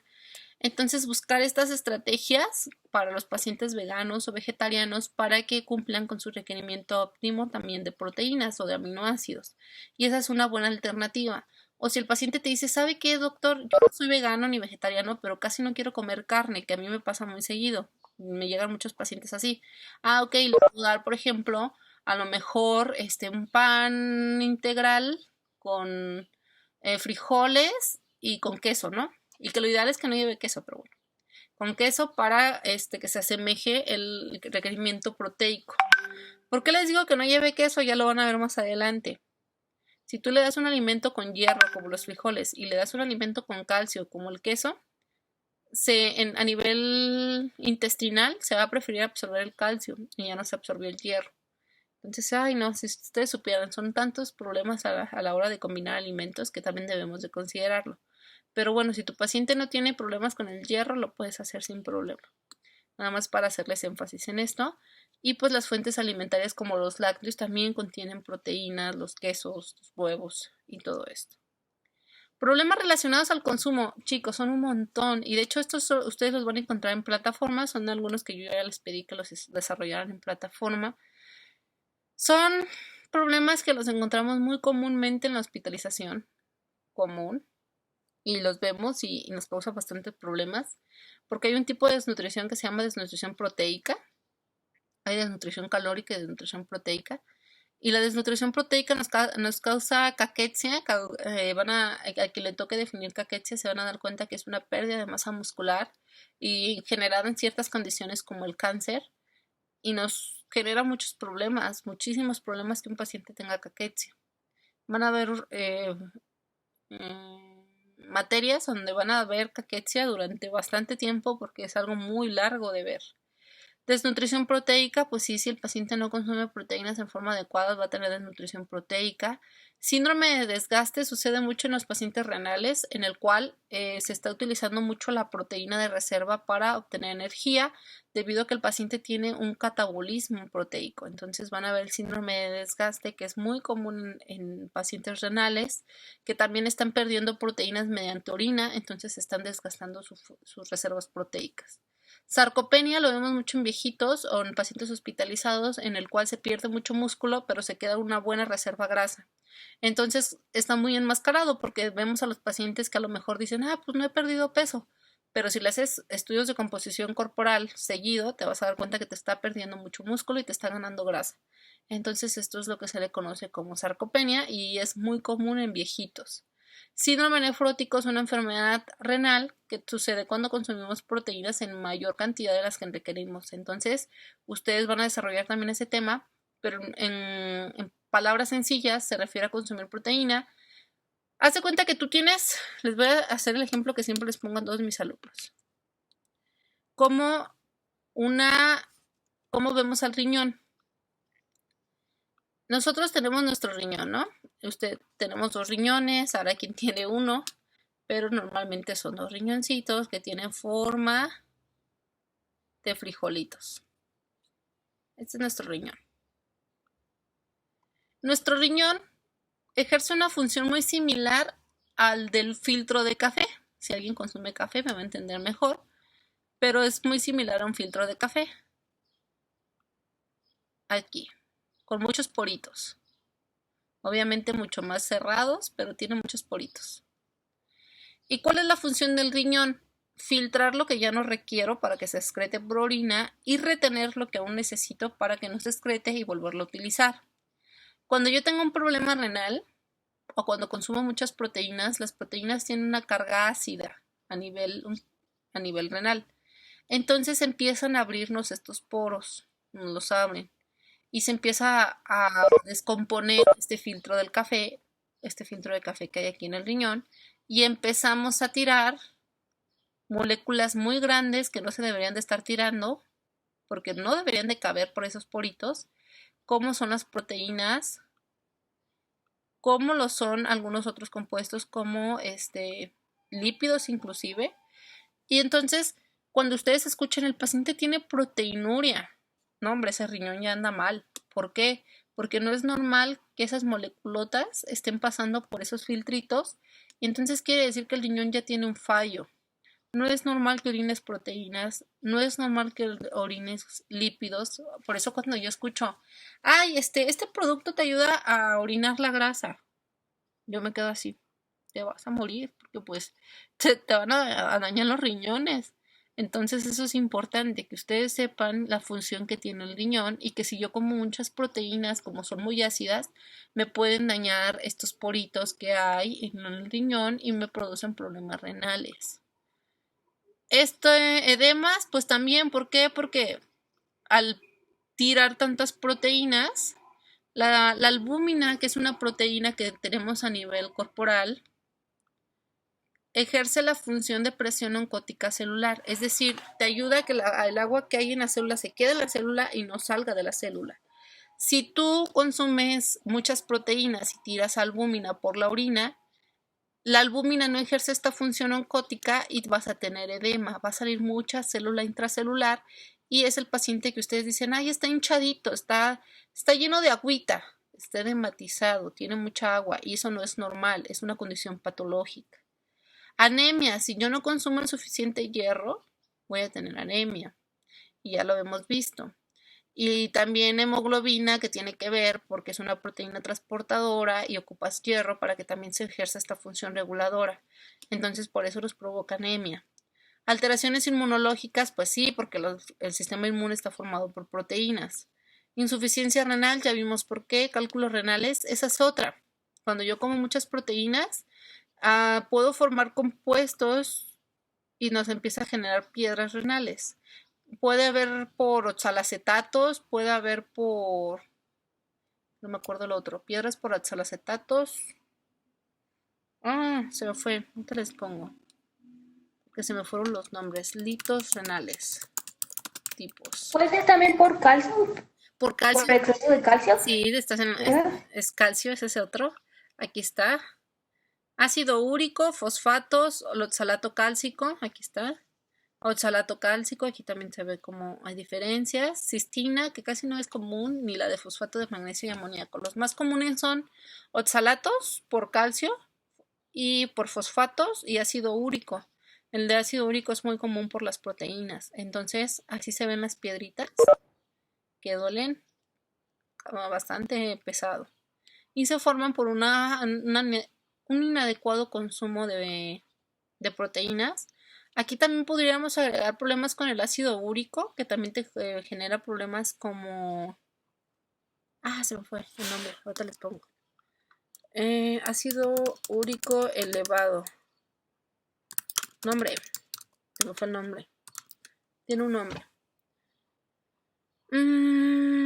Hiperuricemia. Sí es la hiperuricemia, pero tiene otro nombre. No me acuerdo cómo se conoce el otro nombre. Pero una hiperuricemia también es por un consumo elevado de... gota, perdón. Se llama gota. Así se ven, miren. Se crean como cristalitos. Se inflaman las articulaciones. Y es por un consumo elevado de proteínas. Yo conozco mucha gente que padece muy comúnmente de gota y es porque come muchísima carne. Y aquí se ve. Y les duele, no pueden ni caminar. Así se ve inflamado todas las articulaciones. Entonces ese también es por consumo elevado de proteínas. Problemas hepáticos, ¿por qué? Porque hay una insuficiencia para eliminar el amoníaco, que es el producto desecho de las proteínas, la urea y el ácido úrico, y por eso se producen problemas hepáticos, porque ya no los puede eliminar. Y la obesidad, no se sabe, a la obesidad dicen, ay no, si tú le das muchas proteínas, pues el paciente va a tener mejor peso corporal. Sí estoy de acuerdo que debes dar una buena proporción de proteínas, pero lo que debes de cuidar más para que el paciente no sea obeso son sus kilocalorías, porque al final de cuentas, aunque le des muchísimas proteínas y le das más de lo que él ocupa, pues las va a almacenar como grasa, ya lo hemos visto. Entonces, aquí el equilibrio es lo importante para que el paciente no desarrolle obesidad. ¿Y qué más problemas? Trastornos cardiovasculares por un exceso de alimentos de origen animal con alto aporte en grasa, dificultad de absorber el calcio por exceso de aporte de fósforo proteico. Cuando tú consumes mucho fósforo de la proteína, es decir, las proteínas tienen fósforo y consumes muchísimo alimentos de origen animal o muchísimos productos con proteína, el calcio no se absorbe porque se prefiere absorber el fósforo que el calcio. Entonces, nos va a provocar problemas de descalcificación probablemente porque no se está absorbiendo el calcio adecuadamente. Entonces cualquier paciente que tiene problemas y que consume muchas proteínas de seguro va a tener problemas con el calcio. Aparte de que hay desmineralización ósea porque el pH es ácido, el de las proteínas, yo ya les había explicado hace rato, y el exceso de proteínas, si además no va acompañado del consumo abundante de frutas y verduras, provoca un pH de nuestro organismo demasiado ácido. Ojo, hay una regularización. Tampoco es de que te vayas a tomar agua alcalina y ya. No, así tampoco sucede. Pero al momento de metabolizar sí puede haber una variación de pH, que nada lo regula más que tu propio cuerpo. Entonces, por eso hay que consumir proteínas en cantidades adecuadas para no fomentar un pH ácido y mantener un pH regularizado. Si yo tomo agua alcalina, ¿puede cambiar esto? No, porque eso no lo regula un alimento exógeno, lo regula tu cuerpo. Entonces es importante consumir cantidades adecuadas de proteína para que no suceda esto que estamos viendo aquí y que no tengamos problemas con la absorción de calcio. Y a mí me encanta esta frase que dice: el doctor del futuro no tratará el cuerpo humano con drogas, sino que prevendrá las enfermedades con la nutrición. Thomas Edison. Y es muy importante porque lo estamos viendo. Muchas de las enfermedades que ahorita nos están teniendo encerrados, vemos que podemos evitar complicaciones si el paciente se alimenta adecuadamente. Entonces, ojalá esto sea como el punto de partida para que la nutrición se le tome la importancia que requiere y para que no se le tome solo la parte estética, sino también la parte de un buen sistema inmunológico, una buena regularización sistémica, y que esto se vea manifestado para que si tú te llegas a enfermar de muchos virus o bacterias que están ahorita a la orden del día, no tengan el mismo efecto que alguien que no está alimentado correctamente. Entonces, esto es importante. ¿Dudas, chicos? No, Miss. ¿Dudas? ¿Alguien quiere preguntar algo? ¿Tú? Dime. Pues de toda la presentación, quería preguntarle que, como nos mencionaba que cuando uno pues se priva de alimento por mucho tiempo, pues uno empieza a aprovechar lo poquito que le den. Ajá. Entonces, ¿qué pasa? ¿Qué hay de diferencia, por ejemplo, con el ayuno intermitente Ah, ok. que se ha escuchado últimamente. Sí, mira, el ayuno intermitente, vamos a dibujar al último. El ayuno intermitente tiene otra función. Hay diferentes tipos de ayuno. Hay el ayuno de 8 horas, que según no es tan efectivo, el de 12 horas, el de 16 horas y el de 24, que el de 24 no es tan recomendado. Los que más se utilizan son estos dos. Lo vamos a ver de todos modos en la última unidad. Pero lo que hace el ayuno intermitente es que de cuenta tú cenaste a las 8 de la noche, este fue tu último alimento, y si el que tiene, al menos en las investigaciones, el que se ve que tiene más efecto es este de 16 horas, tú tienes que esperar 16 horas para consumir el siguiente alimento, que en este caso sería 8, 2 son 4, 14, 16, a las 12 del día. Tú a las 12 del día podrías consumir el siguiente alimento. Si son 12, sí. A las 12 del día podrías consumir el siguiente alimento. ¿Qué pasó en este lapso? Y así, tienes hasta las 8 de la noche para comer todos tus alimentos. En equilibrio, obviamente, una dieta equilibrada, con tu déficit calórico, todo lo demás. Pero en este lapso es tu ventana para poder comer alimentos y luego otra vez ayuno hasta las 12 del día siguiente. En este tiempo lo que hace tu cuerpo es que entra en un periodo no de ahorro de energía, todo lo contrario. Como si le estás dando los alimentos que requiere, porque si se los estás dando, él no distingue que tiene que almacenar energía. Entonces lo que hace en este tiempo, en estas 12 horas, que obviamente requiere energía, es utilizar la energía de reserva, llámala glucógeno o llámala lípidos, depende de cómo te alimentes, de tu ejercicio, de todo lo demás. Pero durante estas horas que tú quedaste en ayuno, utilizaste todas tus fuentes de reserva energética para obtener energía.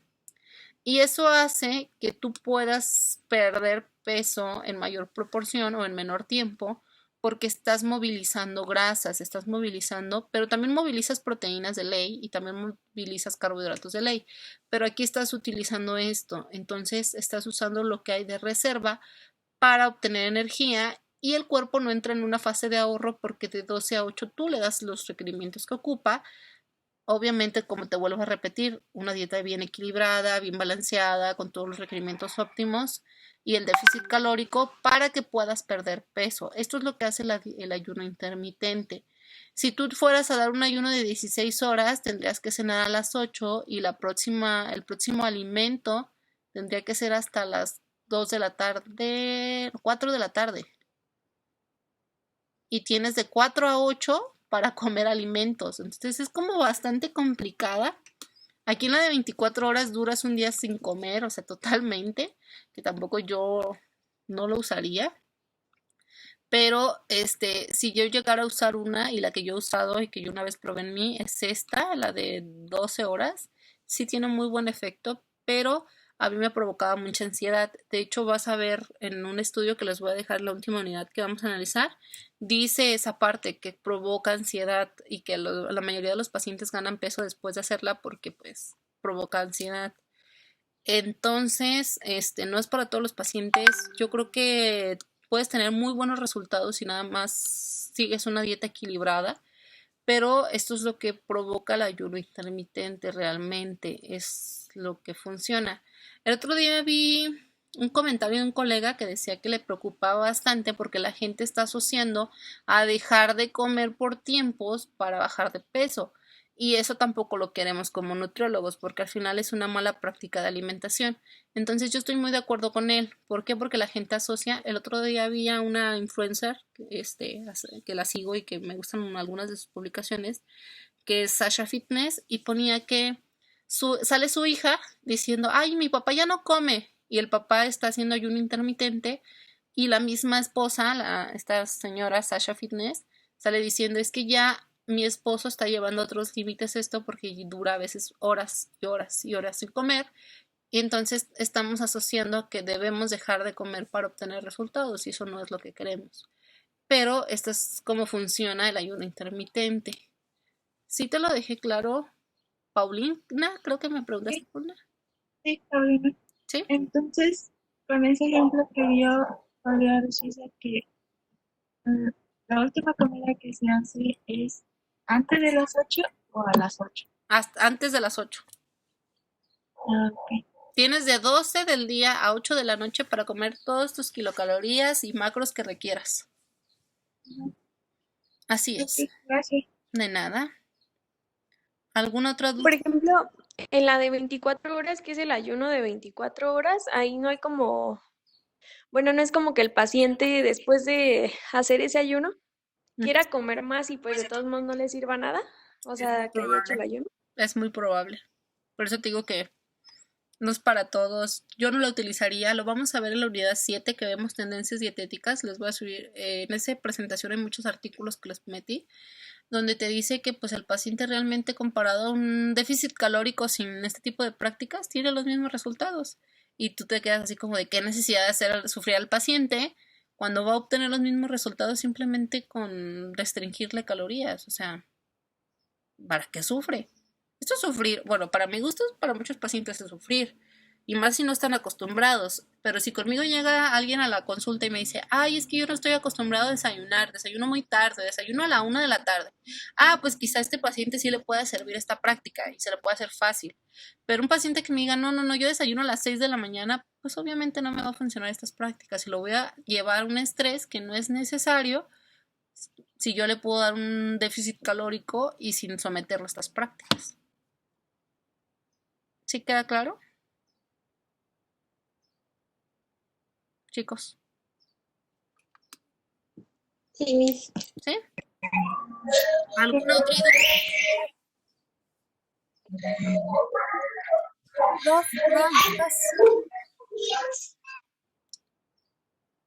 ¿No? No, Miss. Ok. Disculpe, ¿podrás subir el link de su canal a Facebook ¿Sí? para poder revisar los videos? Sí, nada más checa que diga clase, o sea, tu grupo que es 3A. Es de 3A. Ok, Ajá. Pero sí dice, sí viene ahí especificado 3A o 3B. gracias, Miss. ¿Alguien tiene más dudas? ¿Nadie? Ok, chicos. A lo mejor, Dime. sí, pues no sé si sea algo similar a lo que pasa con esto del ayuno intermitente, pero por ejemplo, lo que he escuchado de el cardio en ayunas, como que aplicaría más o menos el mismo proceso del ayuno intermitente, o sea, que el cuerpo empieza a consumir más como eso de las reservas de lípidos y así. Sí, es la misma base fisiológica, por así decirlo. Cuando tú haces un cardio en ayunas, el cuerpo tiende a gastarse tu glucógeno de reserva, que es bastante considerable porque resulta que lo que comiste en la noche anterior, gran parte lo utilizaste durante la noche para tus actividades fisiológicas normales, entonces te queda poquita reserva. Siempre y cuando lleves una alimentación muy saludable, obviamente. Entonces en la mañana que tú te vas a hacer tu cardio, te vas a gastar muy rápido el glucógeno de reserva. Obviamente también depende de la intensidad y la duración y el tipo de ejercicio. Y entonces lo que tú vas a empezar a utilizar a partir de la siguiente media hora, 20 minutos, depende de cuánto glucógeno tienes de reserva, tampoco es como que algo muy establecido, es empiezas a gastarte proteínas y grasa de reserva. ¿Qué depende de qué te gastes más? Pues el tipo de ejercicio, los descansos, la duración, pero sí te vas a llevar músculo. Yo que he visto que hacen y que lo he visto, no soy nutrióloga deportiva, pero he visto que lo hacen muchos colegas deportivos, es que consumen aminoácidos. Los aminoácidos no te logran, o glutamina, no hacen que ganes masa muscular, pero te benefician para que no pierdas músculo durante el entrenamiento y que realmente puedas garantizar un poco más que lo que más se oxide sean grasas y que si te vas a gastar músculo durante el entrenamiento o proteínas, sean esas proteínas que tú les dices exógenas y no te gastes el volumen muscular que tú ya tienes. Entonces esa es una práctica que veo que hacen mucho, no desayunan, nada más se toman como el preentrenamiento que es glutamina o aminoácidos, pero lo hacen con esa finalidad de que no se gasten el músculo que hay de reserva. Recuerda que cuando tú estás, depende en la fase en la que estés de tu programa de entrenamiento, porque puedes estar en ganancia muscular o puedes estar en pérdida de peso, y son dos, o definición, que son dos muy diferentes tratamientos nutricionales. Cuando estás en ganancia de peso, pues ahí no quieres que te gastes glucógeno. De hecho, estás consumiendo demasiados carbohidratos para que las proteínas y para que reconstruyas el músculo adecuadamente, y estás en un superávit calórico. Entonces ahí yo no te recomendaría que hagas cardio en ayuno cuando estés en ganancia muscular. Pero si estás en definición y se te presta y no tienes síntomas, puedes hacer cardio en ayuno, claro, porque vas a disminuir estas reservas de glucógeno y vas a oxidar un poco más esas grasas, que es bastante complicado la oxidación de grasas, pero lo puedes facilitar un poco más. Entonces yo te daría esa recomendación. Depende en qué etapa estás para que tú puedas decidir si hacer cardio en ayuno o no. Voy a buscar un artículo que le subió a otro grupo hace un tiempo. Está en inglés, es lo único malo, pero viene sobre los beneficios del cardio en ayuno y sobre todo creo que viene para regular los niveles de glucosa en sangre. Está bastante bueno ese artículo, lo voy a tratar de encontrar, y quien lo quiera leer lo lee, y habla sobre esto, cómo si regula esta parte de los niveles de insulina y de glucosa en sangre, y puede tener muy buenos efectos. ¿Sí te respondí, Aldrich? Sí, gracias. De nada. ¿Alguien más? Aprovechen que acabamos temprano la clase a preguntar. Crisis existenciales, crisis nutricionales, ¿nada? ¿Todo muy claro? Yo tenía una duda, Dime. pero déjenme la encuentro. Era sobre una de las funciones de los carbohidratos, Carbohidratos. porque bueno, eso estamos viendo en bioquímica. Ajá. Y yo había encontrado, déjenmelo, Ujú. que también sirven como respuesta glucémica e índice glucémico, perdón. Ajá. Pero no entendí muy bien esa parte. Mira, los carbohidratos tienen un índice glucémico, tú lo vas a trabajar más adelante, sobre todo en diabetes. ¿Qué quiere decir? Lo vamos a buscar. Índice y carga glucémica, definición.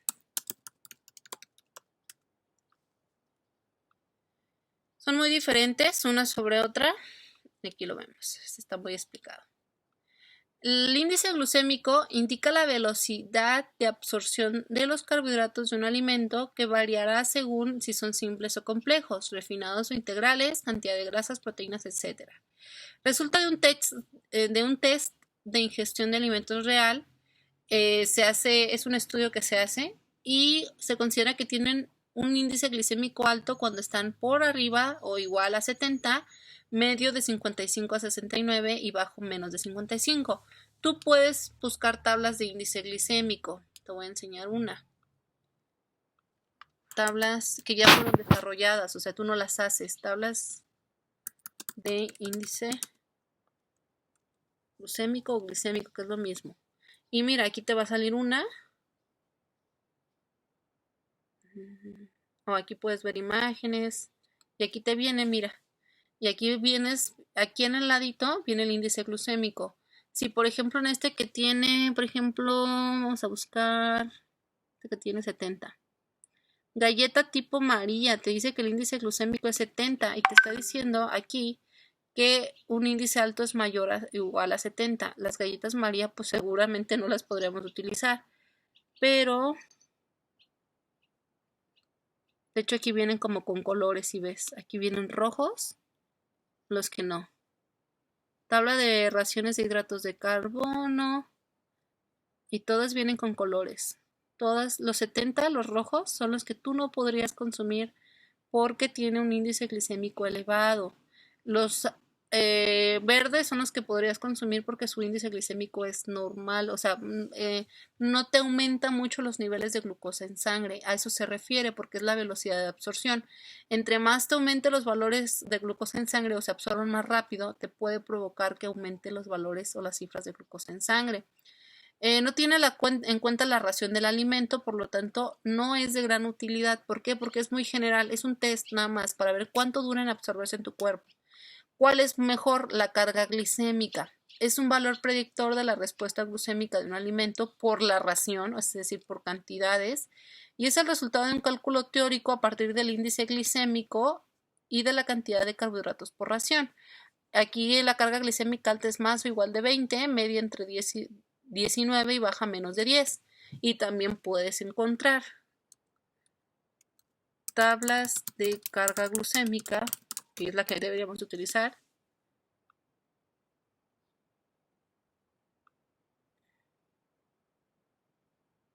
Déjenme ver si aquí viene.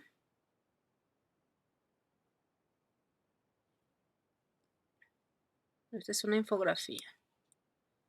A ver. Pero la tienen que encontrar, o sea, vienen en internet mucha proporción. Y esas son las que tú le das a los pacientes para que sepan qué alimentos consumir y cuáles no. La otra no sé, creo que no son tan comunes encontrarlas. Este es índice glicémico.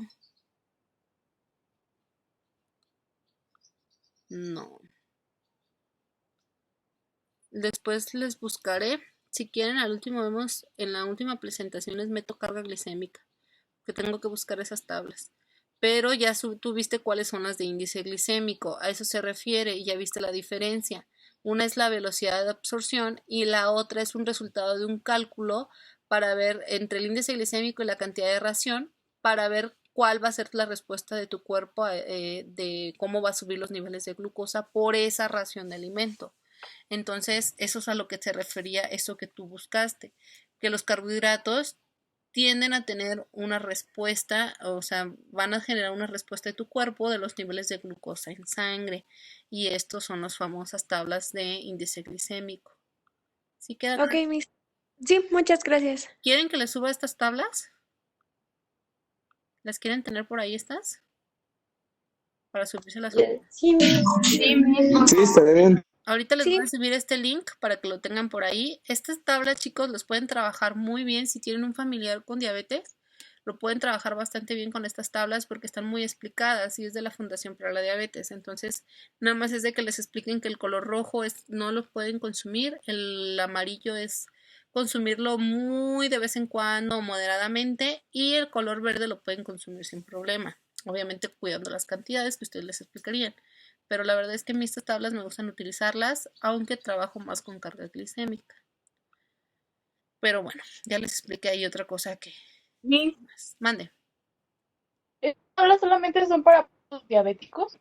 Sí, yo sé que hay nutriólogos que ahorita están trabajando con dietas bajas en índice glucémico para pérdida de peso. No hay ninguna evidencia y es más, tu cuerpo, no sabemos si a tu cuerpo lo vas a hacer perezoso y después te puedes hacer resistente a la insulina y más cosas, así que no. Sí lo he visto muchos colegas que están promocionando dietas saludables bajas en índice glicémico para pérdida de peso, pero no hay evidencia científica de eso y no se debería de hacer, de hecho. Porque seguramente por eso me preguntas, ¿alguna vez has de haber visto eso, no? No, es que, o sea, son interesantes las tablas, pero también me interesa como de personas que tienen hipertensión.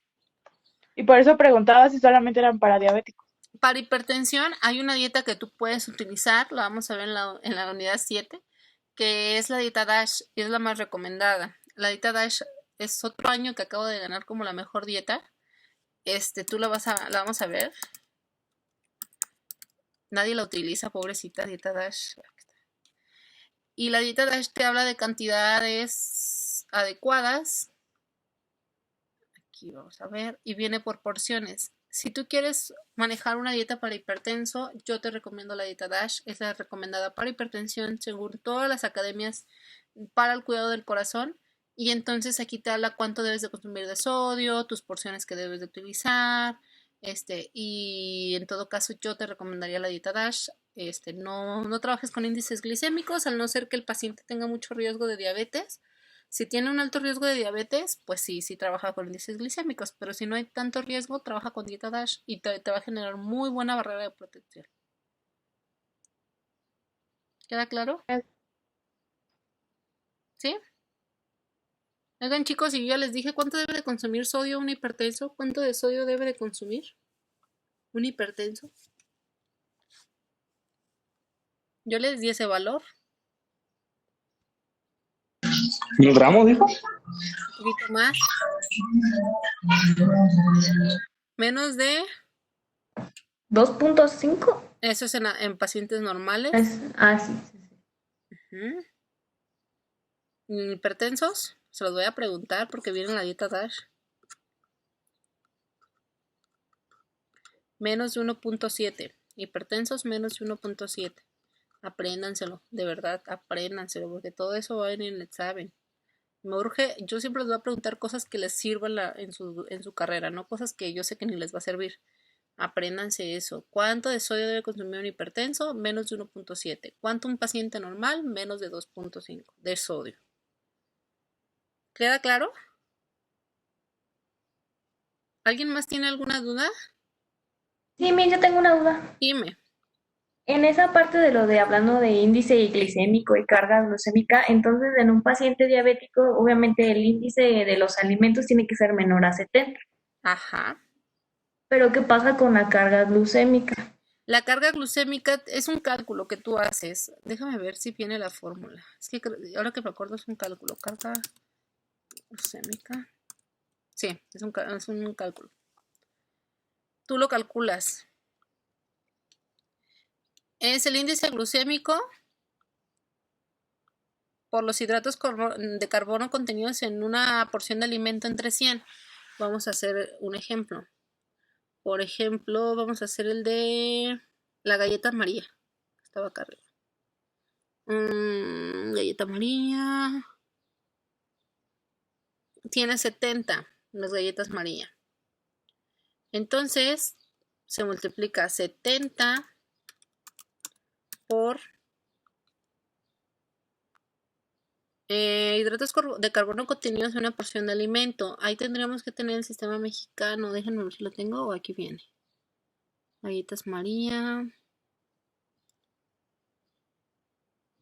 15 gramos, una ración de carbohidratos. Creo que 15. 5 galletas, sí, 5 galletas tienen 15 gramos por 15. Eso tiene, el índice glicémico de las galletas María son 70. Los hidratos de carbono contenidos en una porción de alimento, según el sistema mexicano de equivalentes, 5 galletas María te aportan 15 gramos de carbohidratos. Entonces es 70 por 15. Y esto lo vas a dividir entre 100. ¿Cuánto da?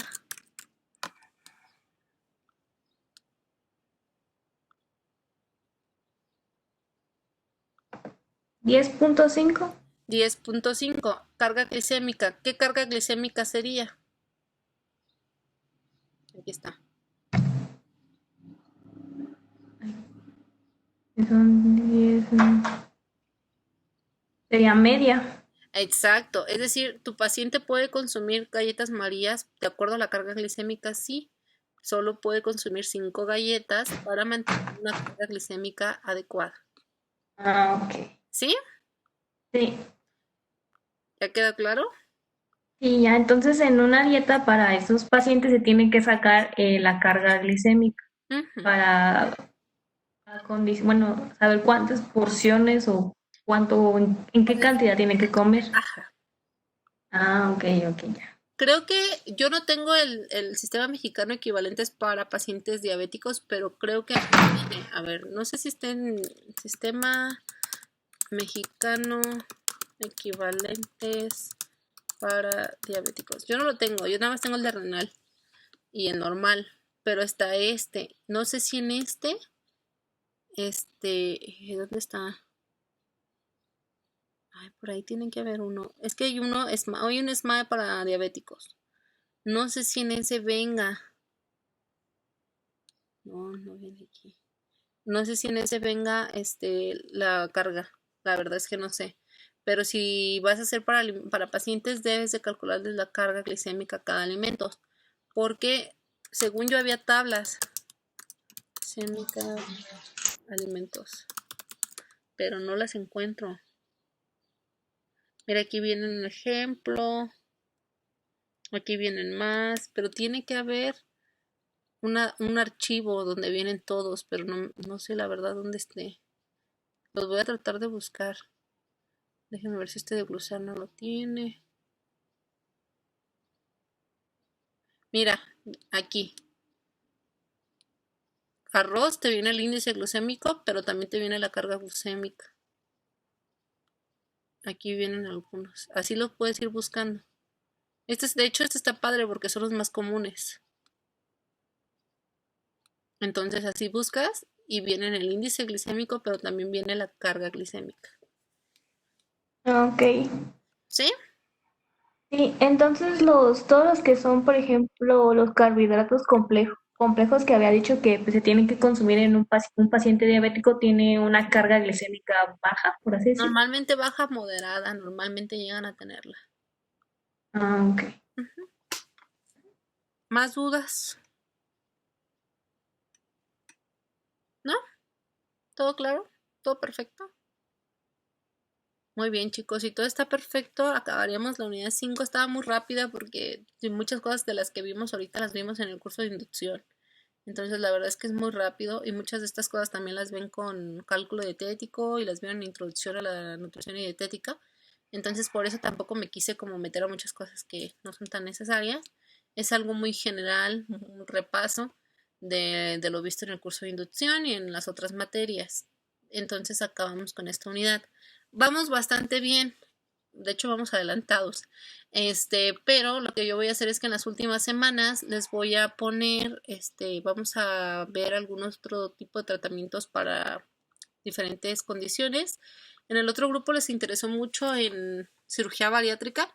Entonces les voy a desarrollar el tema de nutrición en cirugía bariátrica y les voy a dar una presentación de eso para que ustedes pues también estén como más ya adentrados en el área de la nutrición.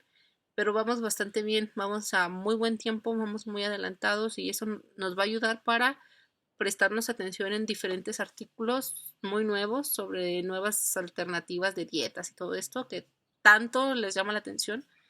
Entonces vamos muy bien y muy a tiempo. Les vuelvo a repetir, la siguiente semana no estaríamos teniendo clases así. Yo nada más voy a estar checando las horas. Es que no me han dicho si nada más se van a conectar a hacer examen o si vamos a tener clase. No me han dejado claro eso. Pero en caso de que tengamos que conectarnos a clase, lo único que van a hacer ustedes es hacer sus fichas de trabajo. Yo voy a estar monitoreando ahí en plataforma que estén conectados. Pero no vamos a ver clase porque yo sé que no me van a aprender nada durante esa semana de examen. Yo he estado revisando sus trabajos, ustedes lo han visto. Voy a subirles calificación. Nosotros tenemos un examen el viernes. Nuestro examen es el viernes. Entonces el lunes yo les estaría mandando, bueno, en el transcurso del fin de semana les voy a subir las calificaciones para que ustedes la chequen y el lunes yo poderlas subir al sistema. Y así voy a trabajar. Así trabajé el cuatri pasado con los chicos y nos adaptamos bastante bien. ¿Qué otra cosa? Conéctense y si no se pueden conectar, yo sé que por ejemplo Carol, que tienen problemas con su internet,